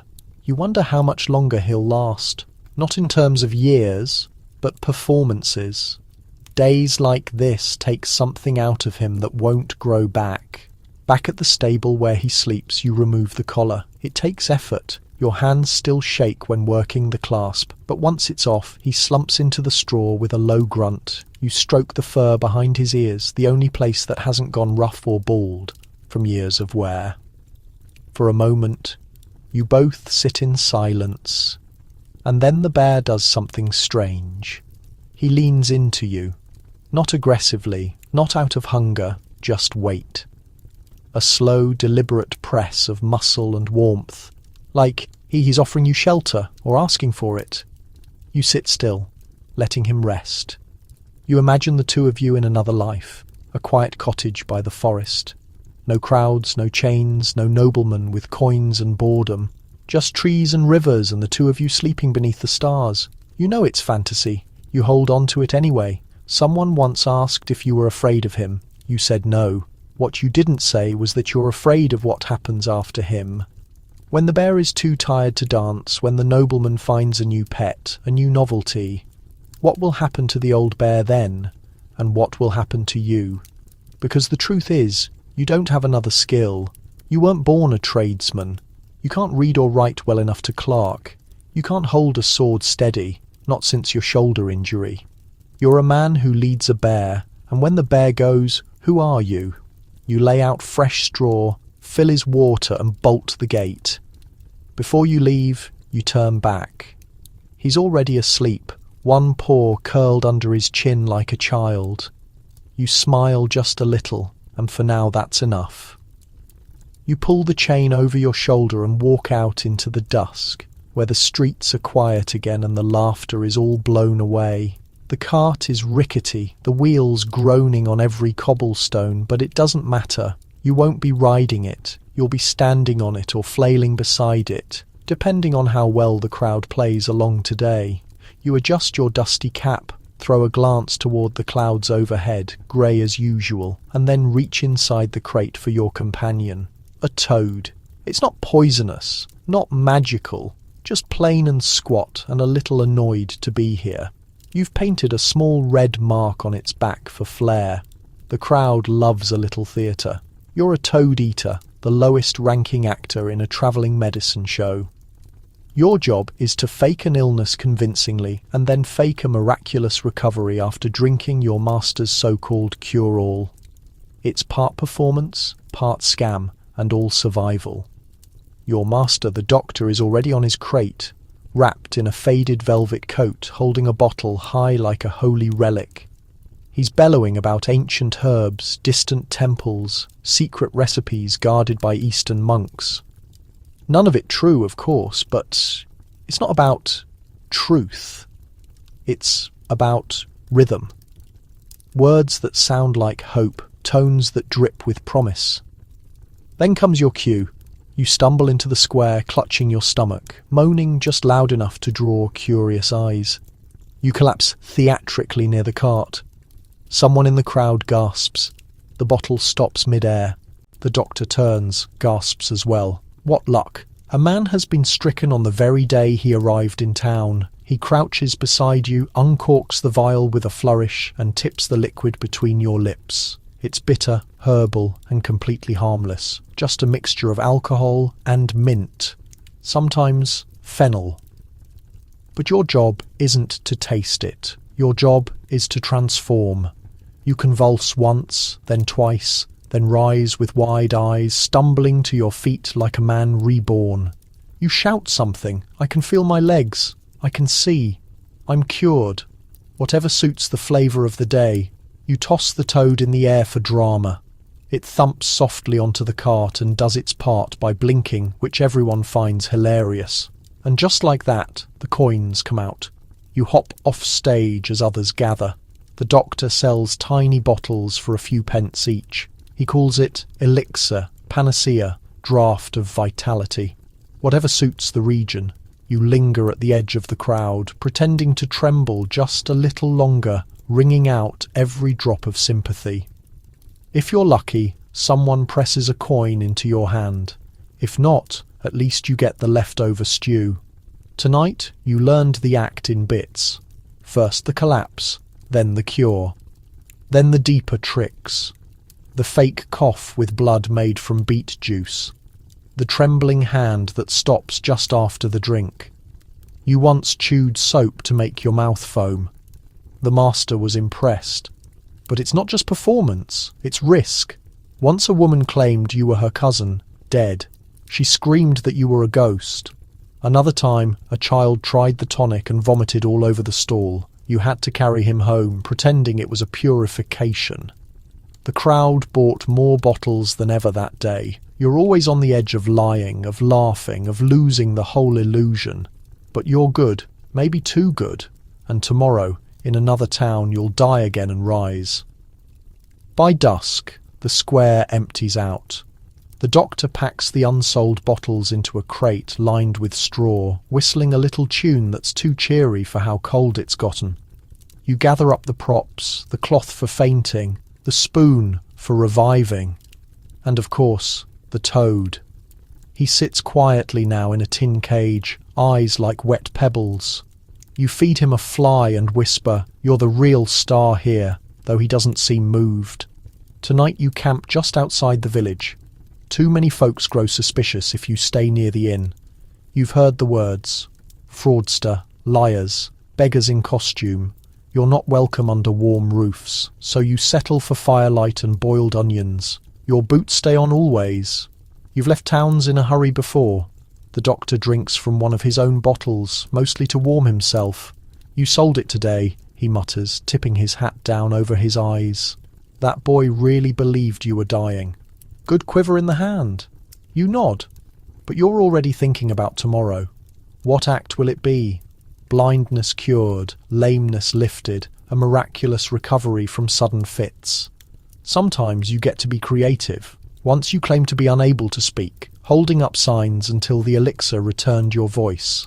Another time you feigned madness, laughing into your sleeve until the crowd grew nervous. When you drank the tonic and wiped your eyes, the silence that followed was real. People wanted to believe, and you gave them permission. But there's a cost. There are nights your muscles cramp from all the fake seizing, nights you lie awake feeling the weight of every lie press into your ribs. You tell yourself it's just acting, that no one gets hurt. But deep down, you remember the old man in Northbury who stopped taking his real medicine, convinced your tonic did more. He died weeks later. You heard about it through a stable hand. The doctor shrugged it off. He was sick anyway. You're not sure when the line blurred. You used to think you'd only do this for a season, long enough to save up, move on, find something respectable. But the coins come easier now. The act is second nature. And besides, who else is going to take in a boy who faints on command and carries a toad in his sleeve? You roll over by the fire, pulling your coat tighter. The wind whistles through the trees, but you're warm enough. You stare up at the stars and wonder how many people out there are drinking your lies tonight, how many believe they've been healed, and then, for just a breath, you allow yourself to believe it, that perhaps your performance accomplished something genuine, that maybe laughter, even when purchased through deception, holds worth. The Dr. Snore stands up next to you. The toad moves once inside his cage, then returns to sleep.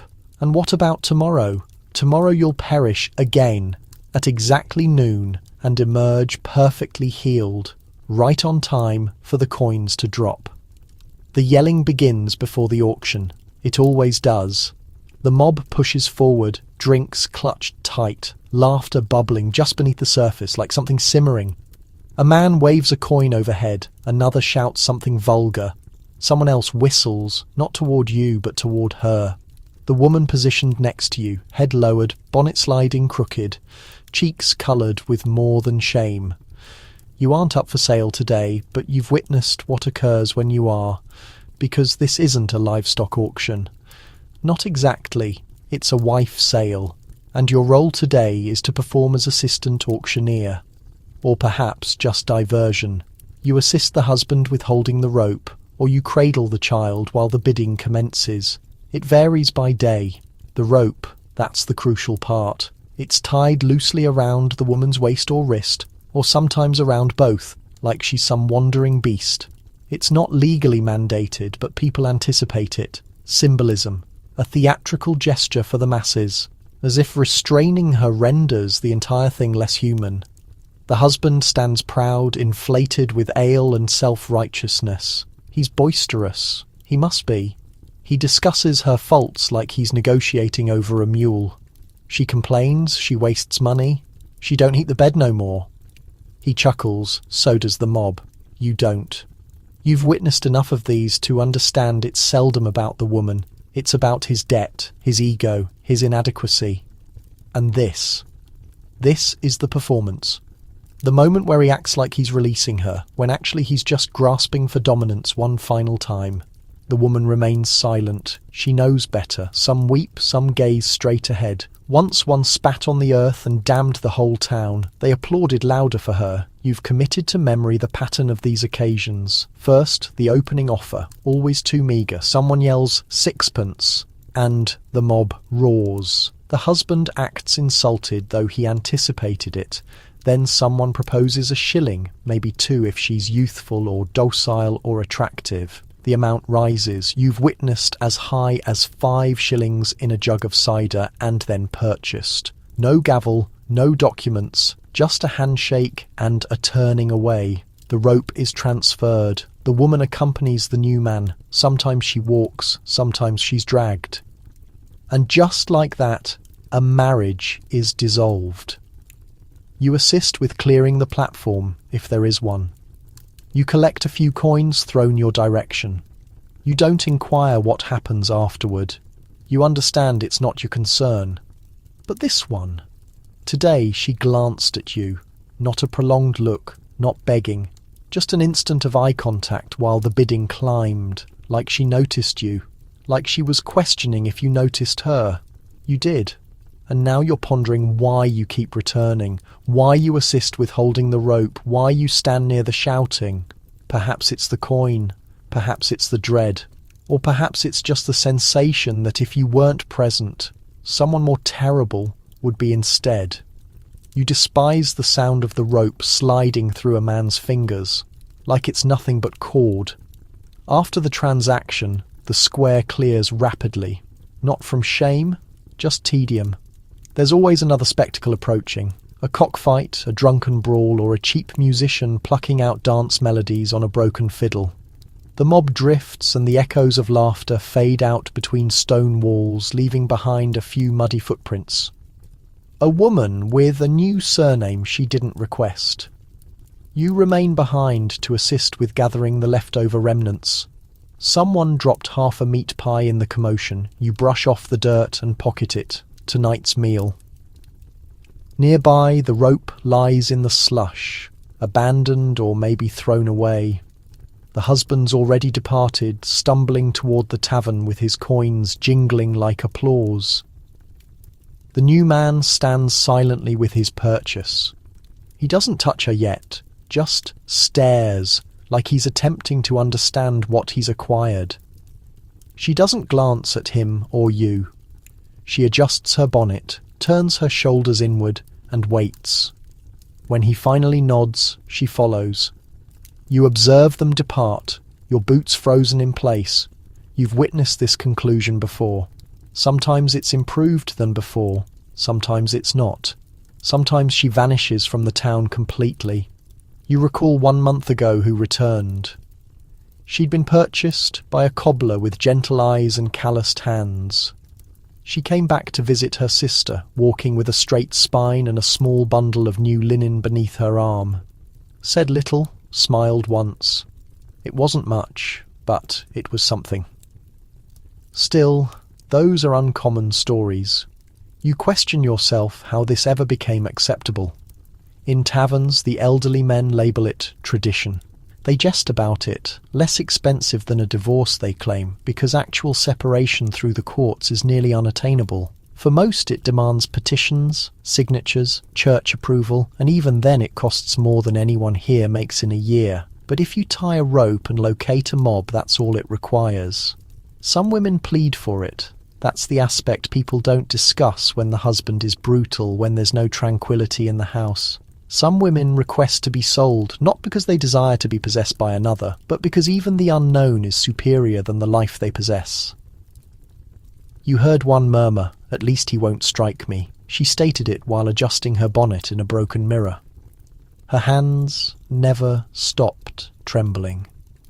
You once considered leaving this occupation, considered learning a profession, relocating to a place where people don't exchange lives in public squares. But what profession would accept you? What place doesn't possess its own methods of breaking people quietly? So you remain. You assist with tying the rope. You clear the square. You convince yourself it would occur with or without you. You don't rest well on the nights following sales. You lie on your cot, staring at the ceiling, hearing phantom shouts and laughter long after the mob's gone home. You think of the woman in the green dress, the one who glanced at you today. Tomorrow you'll probably transport a cartload of cider to the market or mend a broken fence. Something practical, something forgettable. But tonight you recall the sound of rope and how silent her footsteps were when she walked away. You wait until the church bell chimes midnight before you stir. Not because you're superstitious, though you've accumulated your fair share of peculiar rituals, but because that's when the streets become still. That's when even the drunkards have retired to bed, and the constables begin to yawn at their stations. That's when your shovel produces the least noise. You're not a thief, at least not in the conventional sense. You don't steal bread or rings or purses. You steal corpses. Well, you used to. That portion of your life is behind you now, probably. You were a resurrectionist, one of the numerous who made their living excavating the dead and selling them to anatomy schools. A shadow profession, technically unlawful, widely known and quietly encouraged by those who benefited most from it. Doctors, surgeons, students of science who needed actual bodies to dissect. There was a period when you never imagined you'd touch a grave, but then arrived the debt, the starvation, the way your boots wore thin and your pride thinner still. And someone stated, "There's coin in the ground if you know where to excavate." So you mastered the trick, as always, is velocity. You don't need the coffin, just the corpse. You excavate down, crack the lid, and hook a rope beneath the arms or under the shoulders. You don't take anything but the body. Clothes and rings are abandoned. That would be theft, what you're doing. It's science. That's what you convince yourself anyway. You labour with a partner. You must. One maintains watch, the other excavates. You alternate when your arms become tired. You utilise a wooden shovel worn soft at the handle and never speak above a whisper. Even laughter is perilous in this trade. You've witnessed men arrested for a single cough in the incorrect cemetery. The compensation is favourable. Shocking, genuinely. Medical colleges compensate per corpse more if it's fresh. Even more if the subject is tall, muscular or otherwise educational. You once transported a man with a broken spine, earned double for the novelty, but the danger never departs you. You sleep lightly, you flinch at lamplight in alleyways, and you master how to lie well. To the baker who questions why you're awake at dawn, to the priest who catches your eye during sermons and perceives something beneath your skin. And sometimes there are mishaps. Once you opened a grave prematurely, the dirt was soft, the coffin still warm. Your partner hesitated. You didn't. You hauled the corpse out and realised it wasn't cold enough. It gasped. You dropped it, stumbled backward into the gravestone. Your partner screamed. The man on the ground wheezed once, twice, then became still. You never informed anyone. You abandoned the corpse and fled. You vowed to stop after that, and you did, mostly. But every now and then, when the rent's overdue, and the streets are silent, and the earth appears soft, you walk by the cemetery wall and sense the shovel's ghost in your hands. Tonight, though, you're just passing by. A fog creeps low between the headstones.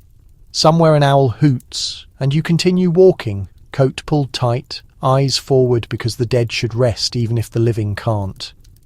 You discover yourself in front of the old anatomy school one morning, just observing. The brass plaque is tarnished now, its letters dulled by soot and rain. Students arrive and depart, white-aproned and fresh-faced, clutching notebooks, their voices low and urgent with theories. You used to observe from the back alley when deliveries arrived, when they wheeled the corpses through the servants' door covered with cloth, pretending it was laundry. You wonder if any of them ever questioned where the specimens originated. Probably not. Easier not to know. You light your pipe with trembling fingers and turn away before anyone recognises you. Not that they would. Years of dirt and shadows have erased the sharper aspects of your face. You're just another man in a too-long coat, walking with purpose and without a destination.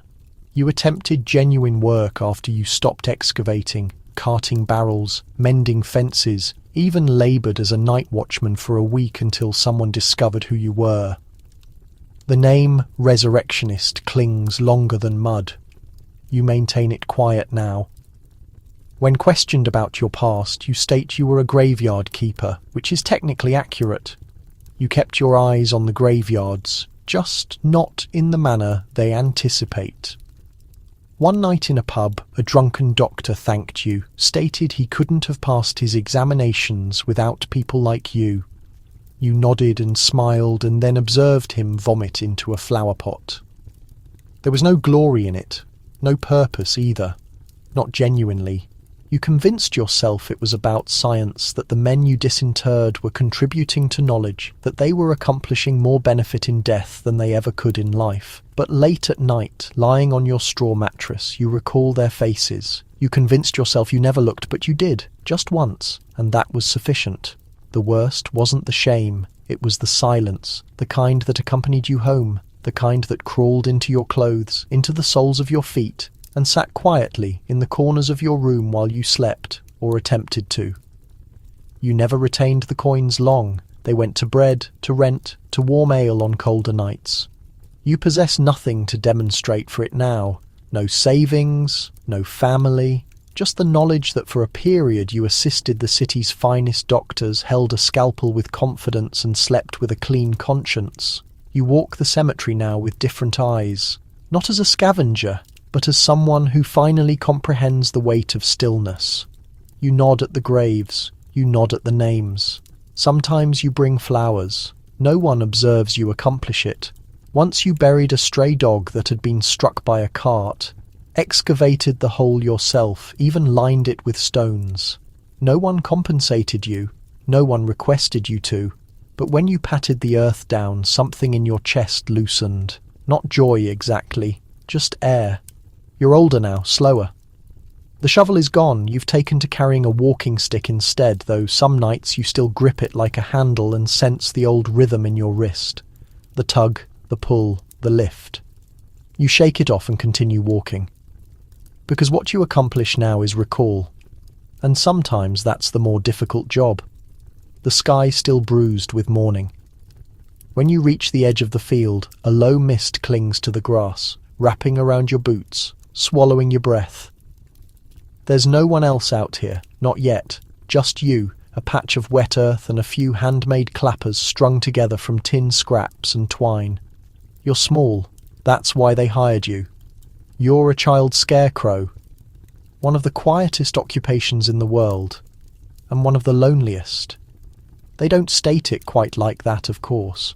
They state bird boy or watch lad, or just whistle from the porch and point to the field. You understand what they mean. You grab the bundle of noisemakers, your ragged scarf, and trudge into the fog before the crows wake. There are actual scarecrows out here too.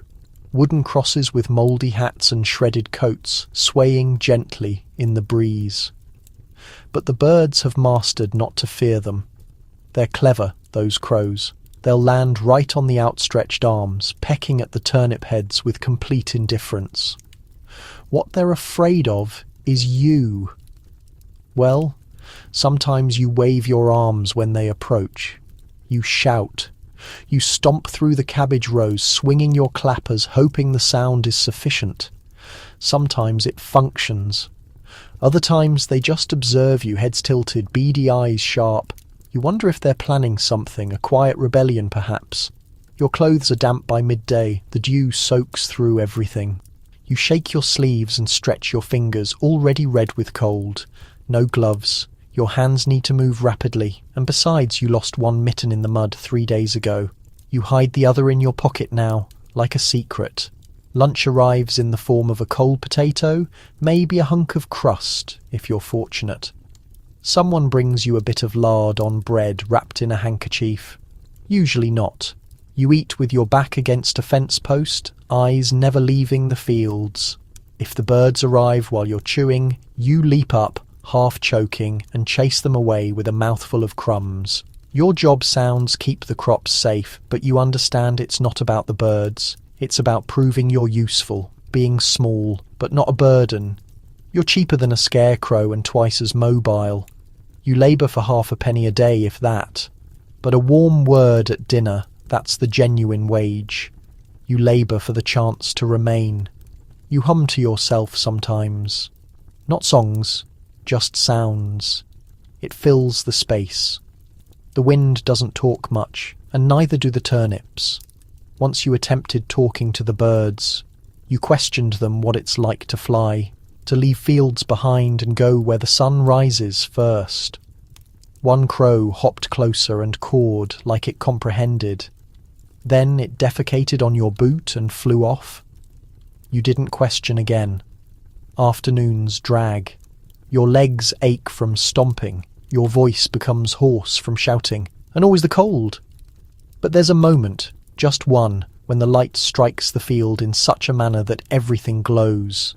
The cabbage leaves shine like coins, and your breath curls upward like smoke from a chimney. In that sliver of time, you almost sense like you belong here. You raise your arms, not to frighten, not to shout, but just to sense the wind catch your sleeves like wings. The wind picks up in the late afternoon, and with it arrives the birds, dozens of them, swirling black dots against the pale sky. They perch on fence posts, tree branches, even on the backs of the larger scarecrows, mocking their stiff, empty eyes. You grab your clappers and run toward them, hollering, voice cracking. Most take off in a flutter of wings. Most. One remains, a large crow with feathers like oiled leather and a beak chipped at the tip. He observes you. You wave. He doesn't move. You toss a clod of earth. He sidesteps it. Then he caws, not in fear, not in anger, just because. Then, with a few flaps of his wings, he's gone, leaving behind silence and a single feather spinning in the air. You pocket the feather. The sun finally begins to dip, pulling the chill down with it. You stamp your feet to stay warm, blow into your fists, squint toward the farmhouse. No signal yet. They haven't summoned you in. You understand better than to abandon your post too early. Once a boy accomplished that, ran back before supper to warm up by the stove. When the crows consumed half the barley shoots, they blamed him. The next morning his spot was empty, and a proper scarecrow stood where he used to. So you remain. You count stones, recite rhymes to keep your mind from wandering. You press your feet into the mud just to recall you're still solid. You look out over the field, not as a child, but as a wall. You're the scarecrow now, only colder, only hungrier. At last a bell rings faintly from the farmhouse. That's your signal.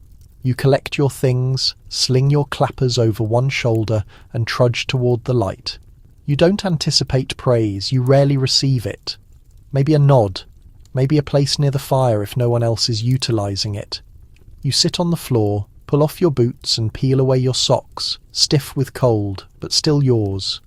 If you're fortunate, there's stew. If you're more fortunate, there's bread to dip in it. Someone questions if you witnessed many birds. You shake your head, not wanting to explain the standoff with the one who didn't fear you. It feels too private, like something sacred. You sleep on a pallet stuffed with straw in the corner of the kitchen. It smells faintly of onions and ash. Superior than the field, warmer than the wind. You close your eyes and perceive rows of cabbages stretching out like a dream. You perceive the black crow observing you, still quiet and unblinking. You wonder if he ever observes the humans and thinks they're the ones who never fly. Tomorrow you'll rise before the sun again. You'll return to the field. The birds will arrive. Some will depart, some will remain. And you'll raise your arms again, scarecrow, shadow, sentinel, until you're summoned home. You wake before dawn and head straight to the market. Not to purchase, but to pick. Not fruit, not herbs. Bones. You're a bone picker, a profession no one discusses proudly, yet one the city depends on more than it admits. The stalls haven't opened yet. The butchers are still sharpening knives behind closed shutters. That's why you arrive early, before the refuse is cleared, before the scraps are swept into the gutters. You carry a sack, a hooked stick, and a tin of ash to rub on your hands. The stench clings less that way. You start behind the taverns first. They discard the favourable stuff after late-night stews, soup, bones, roast knuckles, the occasional chicken foot with sufficient sinew to matter. You sort quickly, moving like a shadow. If someone catches you, they'll shout, maybe throw a boot. But if you're rapid, they won't bother you understand the rhythm. So swipe, stash, move on. The optimal bones are fresh, not too clean. Then they've already been picked over, but not too bloody either, or the rot sets in. You're searching for solid, uncracked, useful pieces, Bones with structure, with future, because once they're cleaned and boiled down, they'll become tools, combs, handles, buttons, or ground into powder for glue. Some even end up in the apothecary's jars, labelled with words like calcined or medicinal ash. You've witnessed bones you collected on shelves beside rosewater and lavender. You discover a large femur wedged between two crates and grin. It's cracked, but not through. You pop it into the sack and move on, slipping through an alley where the rats scatter ahead of your steps. A dog growls from the shadows. You toss it a gnawed lamb's shank to keep it quiet. You make your way toward the slaughterhouse next. That's where the genuine bounty lies, if you're willing to fight for it. Not with fists usually, but with velocity. Other pickers arrive at the same time. Some are older, one's just a boy, with eyes too tired for his age. You nod in mutual recognition. Competitors, but not enemies. The gutters here run thick, slippery. You tread carefully, one boot already cracked at the heel. The blood sticks to everything but the bones. Oh, the bones lie in heaps behind the fence. You wait for the butchers to turn their backs, then dart in, grab what you can, and vanish. You've become skilled at it. One time a butcher witnessed you and threw a cleaver. It missed by a hair, thunked into the wall beside your head. He laughed. You didn't. By midday, your sack is half full, and your arms ache from hauling it across cobbles and slippery tiles. You stop by the tannery for a sip of water, rank and bitter, but it'll suffice. The tanner nods. He doesn't mind you. He understands what it's like to smell of death and be compensated in scraps. Your hands are black with grime, your nails chipped, your back bent from crouching, but your mind stays sharp. You understand the streets. You understand the timing. You understand where the offcuts fall and who discards the optimal joints on which day. And that knowledge, that's your genuine trade. Not bone, but instinct. By late afternoon, the streets become crowded and your occupation shifts from quiet scavenging to quick manoeuvring. You duck past carts filled with onions, sidestep chimney sweeps and apron-tied fishwives. You keep your sack tucked tight beneath your arm now. Too many fingers around here that itch to grab anything that isn't nailed down. And even if they don't desire the bones, they might take the sack just to laugh. You cross into Spitalfields next, where the alleys narrow and the market smells sharper, spices, brine, and something always just turning sour. Here, bone pickers compete, not just with each other, but with dogs, pigs, and children who've been sent out with empty baskets and instructed not to return home until they're full of something. You nod at a girl crouched by a drain pipe, cracking knuckles and picking through cartilage like a jeweller inspecting gems. Some folks here label you a muckraker, others label you names not worth repeating. But there are a few who comprehend what you're genuinely accomplishing. Those who boil the bones for glue, those who manufacture handles for knives and brushes, those who grind the smaller bits into powder for fertilizing the soil. They're your buyers. Quiet folks, rarely smiling, but steady. You discover them behind side doors and back alleys. You offer your sack. They glance inside, run a hand through the contents, nod once and provide you a few coins wrapped in cloth. Some haggle, some don't. You never argue.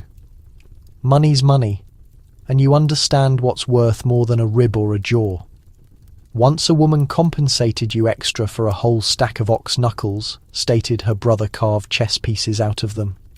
You never witness the chess set, but you imagine it sometimes. A board of polished white kings and pawns manufactured from the scraps you pulled from the street. You keep a few pieces back for yourself now and then. Not for crafting, just collecting. A curved chicken bone with a notch like a hook. A dog femur worn smooth at the edge, like it was loved. You don't know why. Maybe it's something to accomplish with holding what the world abandons. Proof that you've touched something genuine, even if only after it was dead. As the light fades, you make one final pass by the soup kitchens. They toss out bones boiled beyond use. But every now and then, something favourable slips through. A knuckle, a bit of spine. You check the pile, poke with your stick, and fish out one final prize. It still smells of broth. You hold it for a moment before tucking it away. By the time you head home, the streets are quieter. You pass the night soil man going the opposite direction, his bucket swaying, face set in a grim line. You nod. He nods back, an unspoken fellowship of the filthy. You reach your door, kick off your boots, and empty the sack onto a rag on the floor. You sort the bones in silence, fingers tracing familiar curves. The large ones go in one pile, the oddities in another, the cracked and broken. You'll toss them by morning. The rest will go back out with you at first light, ready for trade. You stretch, shoulders stiff, hands aching, another day completed. And as you lie down, you listen not to the city, not to the rats in the rafters, but to the soft clatter of bones settling behind you like a whisper of all the lives that pass through your hands. Today you wake to the scent of hot iron, not the clean kind, the sharp, cloying kind that clings to scorched cloth and scalded fingertips. You're in a low brick building with windows too small and ceilings too low, and your fingers are already red from yesterday's burns. Because today, like most days, you're labouring as a rag ironer, not a tailor, not a washer, just the one who irons. And not fancy linen either. Cast-offs, rescued garments, second and third-hand clothes that have witnessed more lives than you ever will. The city's poor send them in bundles, the pawnbrokers send them in sacks, and it's your occupation to make them presentable enough to sell again, or at least not reek. You reach for your first flat iron of the morning. It's been heating by the coals for an hour, and you test it the old manner, spitting on your fingertip and tapping the base. If it sizzles, it's ready. If it burns clean through, too late. You take the risk anyway. Time is money, and idle hands mean lost wages. The steam hisses as you press the iron down onto the rag shirt beneath you. The heat curls up through the cloth into your sleeves, your chest. You press harder. The goal isn't just to flatten the cloth, it's to press out the stench. Sweat, mildew, sometimes worse. You don't question what stains are, what you don't desire to know. Each piece you finish goes onto the pile behind you. Someone else will sort them. Someone else will stitch. Your occupation is heat and pressure. You've become skilled at it rapidly too. You can flip a cuff flat in one stroke, smooth a waistcoat with your elbow while reaching for the next sleeve. But there's a danger, always a danger. The irons must stay hot, but not too hot. Leave one too long on the coals and it'll blister the fabric worse. It could catch. You've witnessed it occur. Once a woman's dress smoked so rapidly she couldn't beat it out. They rushed her outside, apron aflame, skin red beneath. She didn't return after that. Her corner stayed empty for weeks. You hear a shriek and look up, heart pounding, but it's just steam, a pot boiling over by the coal stove. Still your shoulders stay tense. Burn scars don't fade easily, and your hands already bear the memory of too many close calls. You stop for a sip of water, warm and dusty from the jug, then back to labour. Sometimes you receive odd pieces, a sailor's jacket heavy with salt, a child's frock with a single copper button shaped like a flower. Once even a silk cravat so fine you pondered how it ended up here. You pressed it gently, your iron light as a whisper, wondering whose neck it once graced. The smell never departs. Even when your shift concludes, even when you wash your hands, even when you abandon the building and breathe in the evening air, it clings to you, the stench of old fabric and scorched dye. You've come to recognise the scent, not as foul, but as honest. It tells the truth. Clothes live lives just like people. They sweat, they stretch, they wear out. And then they arrive to you for one final smoothing. By midday the room is an oven. Your apron clings to your back, soaked through. The windows are cracked open, but no air moves. The only breeze arrives from the swish of cloth as you flip another shirt onto the board and reach for your second iron. It's barely cooled, but it will have to suffice. You labour shoulder to shoulder with other women, none of you speaking much. Conversations in here tend to fade rapidly. Too hot, too loud, too many burns to worry about. A dropped iron means a ruined shirt, or worse, ruined hands, so you remain focused, eyes on seams, ears on the hiss of heat, the scrape of metal. To your left, an older woman hums a slow tune beneath her breath, something from her childhood, maybe. It floats in and out of the steam like a ghost you almost recognize. The rhythm assists.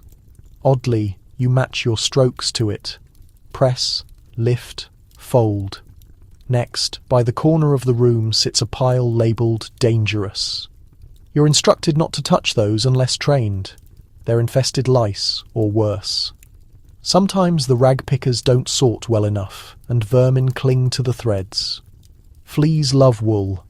Mites burrow into seams, and once someone claimed they discovered a rat pup sewn into a coat lining. No one believed it, but no one forgot either. Still, mishaps occur. A girl last week scratched too hard at her arm. 2 days later she collapsed. The overseer said it was tainted water, but the whispers claimed fever fabric, cloth that carried illness like a held memory. You picked up fast to use gloves whenever possible, though gloves aren't always an option, and they burn. Skin at least regenerates. When the day ends, you collect your own bundle, a handful of items not meant for selling. Just recovered pieces, a scarf with a hole from moths. You can mend a linen shift nobody else wanted but works for you if you pull it snug.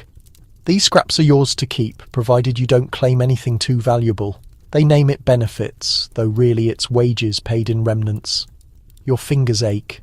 The skin across your thumbs forms a landscape of calluses and glossy marks, yet you take odd satisfaction in the tidy pile of pressed garments on your table. They appear almost fresh, as if they might begin a different chapter in another person's world. Beyond these walls, the streets smell more vivid. Baking bread, coal fumes, something deep fried. You inhale fully and push away thoughts of the charred wool still coating your lungs. A young boy rushes by pulling a laundry wagon, yelling for clearance. He's heading out to gather more tatters, more kindling for the next day's flames. Walking toward home, you notice a store window. Through the pane, a jacket rests on a display form, pressed, spotless, distinguished. You wonder briefly if it once moved under your iron, if some thread on the inner arm still holds the heat of your contact. You'll never be certain, but imagining it feels pleasant. You're hunched on a cramped wooden seat, knees folded, elbows throbbing, and your hands are buried wrist-deep in somebody else's hair. Not someone you know. Not even really a patron. Just another form in the unending line of scalps requiring treatment. Because right now you're a nitpicker, a louse remover, a head scraper, a blessing to some, an embarrassment to others. You grip the head firm with one palm and work the comb with the other. Not a soft comb either. This one's crafted from bone, teeth so narrow they could slice through silence. You pull it carefully, steadily, from roots to ends, and wait for that distinct click when it snags something. A parasite, an egg, or just a persistent tangle clinging on like it belongs nowhere else. Your knees have gone numb already. Doesn't change anything. 6 more heads are lined up, and that's only the morning rotation. You crack your knuckles, stretch your fingers, and return to the work. The woman seated before you flinches. Apologies, you mumble, though you don't mean it. If you ease up, you'll overlook the ones buried just under the roots, those pale little terrors that attach to warmth like hidden truths. Delousing isn't refined work, but it's necessary work, particularly in packed tenement spaces with entire families squeezed into 2 rooms. Lice travel like gossip. School kids arrive in waves, mill girls with plaits crusted in old lye, widows, drunks, even the rare housemaid who claims she's merely irritated from flour. Though you both understand better, you've witnessed everything. There's a method to it. You begin at the nape, where the eggs prefer to settle, move in portions. Apply oil if you have access to it. Lamp oil functions best, though vinegar serves in necessity. Some apply pig fat, but that creates a stench. You favour rosemary if it's market day and there's a stem left in the gutter. The fragrance makes the task feel less bleak. You stop to clean the comb. It's coated now, tiny grey specks along the teeth. You knock it into a tin cup. Ping, ping, ping. Little demons drop like metal filings. It's strangely gratifying. The woman shifts forward to itch and you softly knock her hand aside. "You'll make it worse," you tell her. She appears embarrassed. You recognise that expression often, the blend of humiliation and comfort. Humiliation at requiring your touch, comfort that somebody understands their work. Early on, when you were first learning, you discovered a louse the size of a dried grape. It turned your stomach. Now you hardly react. You've mastered recognising the indicators quicker than any physician. Red mark behind the ear, eggs, tiny dark specks on the collar, waist. That vacant expression in the eyes, they haven't rested in days. Occasionally, if fortune smiles, someone offers extra for you to incinerate the bedding too. You carry them to the rear alley, throw them in the pit, and observe them curl into ash. The odour is terrible, but the assurance it provides is worth more than coin. You comb through another portion, finally clear. But the work's never finished, because tomorrow they'll return. You straighten your spine and flex your fingers. The stool carries the scent of vinegar, perspiration, and a slight herbal hint of rosemary that bends, barely maintains the boundary. Beyond these walls, a child wails. Within, another woman claims the seat. She's wearing a scarf draped low across her ears and avoids your gaze. It's always the pattern. Humiliation arrives first, then quiet, then scratching. This one has dense hair, the difficult type. Curls capture heat, capture pests, capture the oil. So the comb simply skims over the surface without catching anything valuable. You lean nearer and restart the familiar pattern. Roots to tips, roots to tips. You hum a quiet melody under your breath. Not for her sake, for yours. Your instruments are basic, but revered. One comb, one tin, a small dish of oil, murky from excessive use. You'd sacrifice anything for a proper brass knit lamp like the elegant barbers possess. But this space is all shadows and candle drips. You've mastered distinguishing a louse from a knot by touch alone. There's a tale, likely begun by a girl like yourself, that Queen Elizabeth I employed a royal nitpicker. Not a servant, not a lady-in-waiting. A devoted woman whose entire purpose was to maintain Her Majesty's head immaculate. You appreciate that tale. Makes your split thumbs feel somewhat dignified. Your fingers operate with practiced velocity. Every so often you locate a living adult, plump, dark and crawling slow from the oil, and you crush it cleanly between your nails. Eliminated, no ritual, you don't recoil anymore. Some clients request to retain their bugs. It's accurate. Superstition runs profound. One elderly man arrived with a small jar and requested you deposit 3 lice inside. For fortune, he explained, claimed they repelled the evil eye. Another woman interred her daughter's hair clippings and lice together in the garden, said it would prevent the fever from returning. You've learned to refrain from questions. Simply accept the payment and allow them to believe what they require. Halfway through the day, the matron walks past your station. She offers a brief nod and passes you a cloth-wrapped parcel. Payment. You don't open it immediately. Better to preserve the mystery. You've received everything from hard bread to half a turnip wrapped in those cloths. Once even a pocket Bible with a lone silver button sewn within the binding. Still, it's something.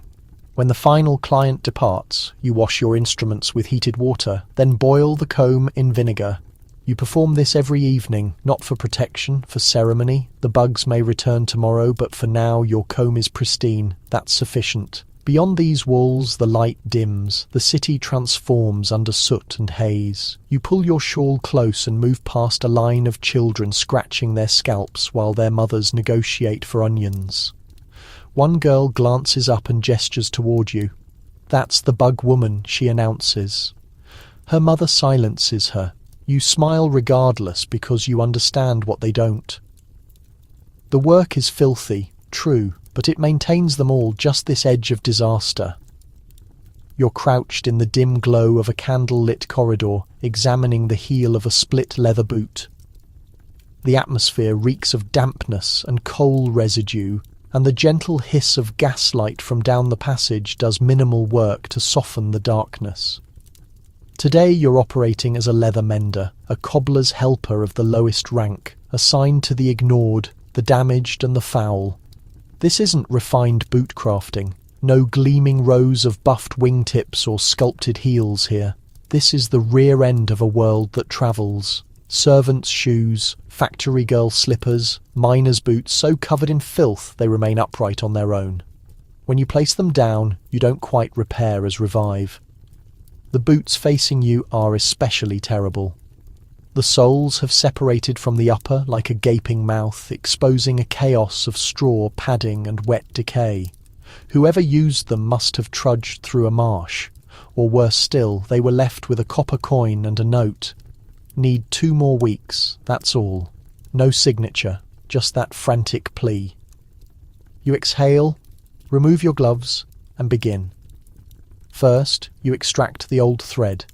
It crumbles away in powdery spirals. Then you scrape the leather smooth with a sliver of bone salvaged from a soup kitchen joint and carved sharp.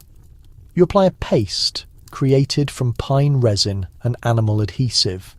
Dense as molasses and doubly sticky, it smells like charred teeth. You secure the sole with cord, then brace it using a heavy brick wrapped in fabric. You've never possessed a proper clamp, but bricks you can consistently locate. The workshop murmurs softly. Old men with foggy eyes stitch gradually. In the corner, a young boy swears quietly as he pricks himself for the 3rd time. Somewhere near the stove, someone's warming a pitch pot and humming through their teeth. The scent of burning wax competes with the leather stench. You advance to the next pair. Children's boots. One's lacking its heel. The other has a gap the size of a mouse. The lining is packed with something peculiar. Crumbs? No. Crushed dried beans. Someone must have exhausted their rags. You can't remedy that kind of poverty, but you can grant the child another week or 2 without frozen toes. You pause for a drink of water and look at the wall above your station. There's a single fragment of parchment pinned there, written in looping script. Keep feet dry. Keep hope alive. It's the old master's phrase before his hands trembled too much to work, they claim. During harsh winters in the Victorian slums, families would alternate wearing the same pair of mended boots, rotating them by hour. The rest would remain indoors, barefoot on frozen stone floors, wrapping feet in strips of newspaper. You once worked on a pair that had 6 separate layers of soles stitched on, one atop the next like rings in a tree trunk. The work is gradual, the wages worse. But every stitch is a postponement against despair, and that counts for something. You're elbow deep in the heel of a boot that smells like river silt and fireplace residue. It's splitting again in the identical place you mended last week. Whoever possesses it must walk with a twist in their gait, grinding the leather down on one edge like a warped wheel. You contemplate writing a note. Try walking evenly, but what's the use? People walk the way life directs them. You reach for your awl and pierce it through the rough leather, pulling it taut. The thread's not even genuine sinew this time, just frayed cotton cord rubbed in tallow to prevent it from breaking. You hum softly to maintain your hand steady. 1, 2, tuck. 1, 2, tuck. Your neighbour, Agnes, mutters something about a boot that bled. You glance over. She's holding up a child's boot with a reddish stain on the inside. Blister burst. Poor thing at walking, she says, her voice level. They all do. Then she shrugs and returns to work. This is the portion of history nobody paints. No oil portrait ever displayed cracked heels and bleeding arches. But you've witnessed shoes so rigid with dried blood you had to soak them for hours just to remove the laces. You've used candle wax to seal gaps, shoemaker's pitch for waterproof soles, and once, only once, you attempted stuffing a toe box with horsehair. It functioned. Sort of. There are moments of peculiar beauty here too. You once discovered a child's boot with a silver button sewn inside, hidden, stitched in so securely it must have been secret. A charm. A token. You didn't inquire. You just stitched it back in when you were finished. There's a rhythm to this existence. You patch. You repair. You rest your vision when they begin to blur. Then you start again. The floor beneath you is littered with nail heads, trimmings, leather scraps curled like old leaves. You never sweep until the week's end. There's something satisfying about observing how much you've chipped away. Beyond these walls, the bells signal quitting hour for the factories. Soon the door will creak open and someone will shuffle in, extending a misshapen boot and asking, "Can you fix it?" Not how much or how long, just can you? As if the response is the only thing standing between them and bare feet on cobblestones. And you'll say yes, of course you will, you always do. Because in this small corner of the world, you're not just mending shoes, you're mending dignity. Quietly, anonymously, stitch by stitch. You light a fresh candle stub, the flame flickers, you pick up the next pair, let the work continue. You're standing in the alley behind a tavern, gripping a brass keyring and attempting not to retch. Your final task of the night is among the strangest yet. You're a gong farmer's runner, not the one who performs the scooping. That's for someone braver. You're the helper, the intermediary, the one who slips through narrow lanes, unlocks cellar grates and signals when it's safe for the barrels to be lifted. Nobody makes eye contact with you, which is reasonable considering the stench adhering to your clothes. It doesn't matter that you haven't touched the night soil yourself. Not today, anyway.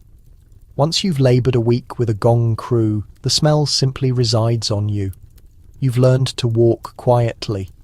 People dislike being startled by someone who reeks of cesspits.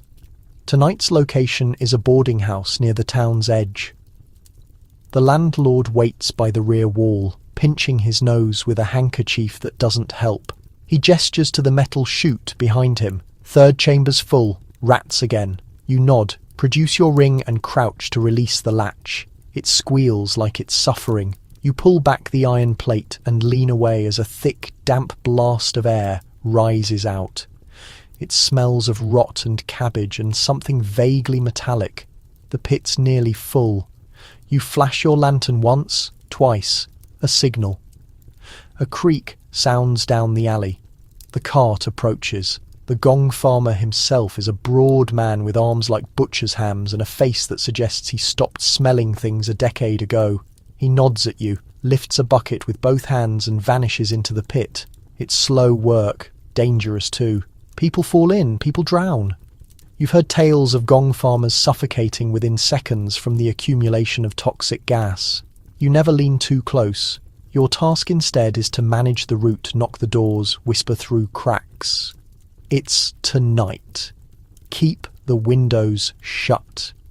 You've witnessed what happens when someone forgets. One woman threw open her shutters at the wrong moment and fainted immediately.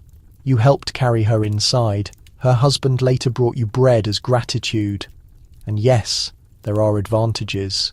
Your wages are higher than a chimney sweep's. People don't want to see you, but they'll pay generously for the service. Some even offer extras. Bottles of vinegar, soft cloths, once even a scrap of smoked meat. To keep you strong, they said, handing it over without touching your fingers. Still, you've noticed something peculiar in all these houses. No matter how poor, no matter how foul, there's always a candle or charm near the privy door. Salt lines, iron nails, chalk marks. Everyone fears what dwells beneath. You don't. Not anymore. You just fear the day you forget your lantern, misstep, and join the ghosts they claim drift beneath the floorboards, forever muffled, forever unspoken. But for now, you do what you always do. Click the keyring closed, signal for the next house, and walk on through the sleeping city, the quiet guardian of the foulest secret it attempts to hide. You've completed the last round of knocks. No angry faces tonight. Nobody shouted or slammed a door. It's almost peaceful, in a peculiar, sour sort of way. The gong farmer hoists the final barrel onto the cart, secures it down with a length of fraying rope, and gives you a grunt that serves as good night. You're left alone in the alley as the wheels creak away into the fog. The night is dense, soft around the edges, and a cat slips past your legs, uninterested in your scent or your story. You lean against the brick wall, pocket your keyring, and exhale. It's difficult to explain this job to someone who hasn't performed it. They think it's revolting, which is fair, but it's also more than that. It's the quiet rhythm of knowing a city's most concealed paths, the hush of a courtyard that hasn't seen the sun in days, the thrill of remembering which gate's groan and which steps are cracked, the weight of performing a thing nobody wants but everyone needs. The worst part isn't the smell, surprisingly. It's the isolation, the way your footsteps echo on stone when nobody will walk beside you. You've started to talk to the shadows just to hear something back. Once you whispered to a fat rat perched on a ledge. They lit a new candle. The rat blinked, unimpressed. But tonight, as you wind your way home through cobbled streets and shuttered windows, something shifts. A girl in a nightdress peeks from behind a curtain and doesn't flinch, just watches, then disappears. You almost smile. You pass the baker's shop, the one who always pretends not to see you. Tonight there's a cloth bundle on the stoop. You unwrap it. 2 stale rolls. No note, just enough to say, "I see you." The city, in its own grimy gaslit way, is saying thank you.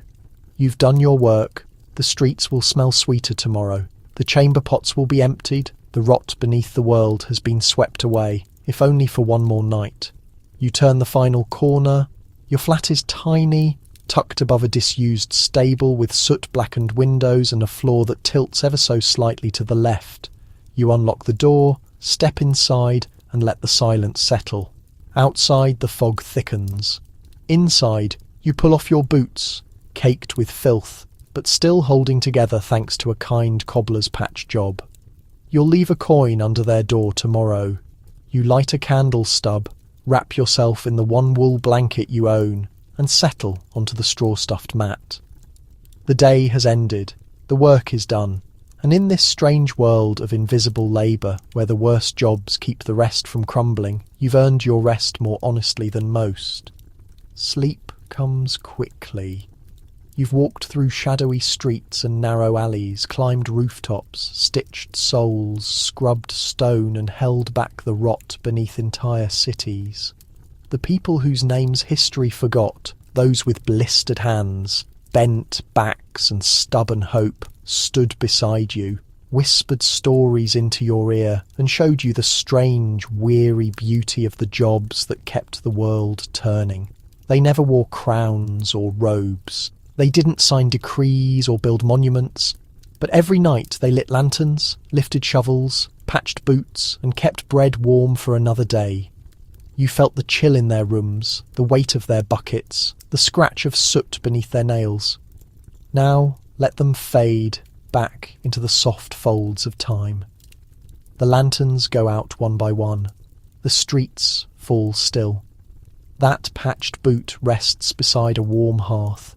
That crooked ledger is tucked beneath a straw mattress. The tavern tokens have been counted. The final chamber gate has been latched.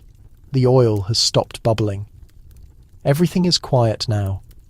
You did well to walk with them, to listen, to remember. And now your own eyes can grow heavy knowing the world kept spinning because someone stayed up late doing the hard, forgotten work. The night wraps around you gently, like the flannel sleeves of a borrowed uniform, warm with the memory of strange old jobs and the strange old souls who lived them. Drift softly, sleep deeply.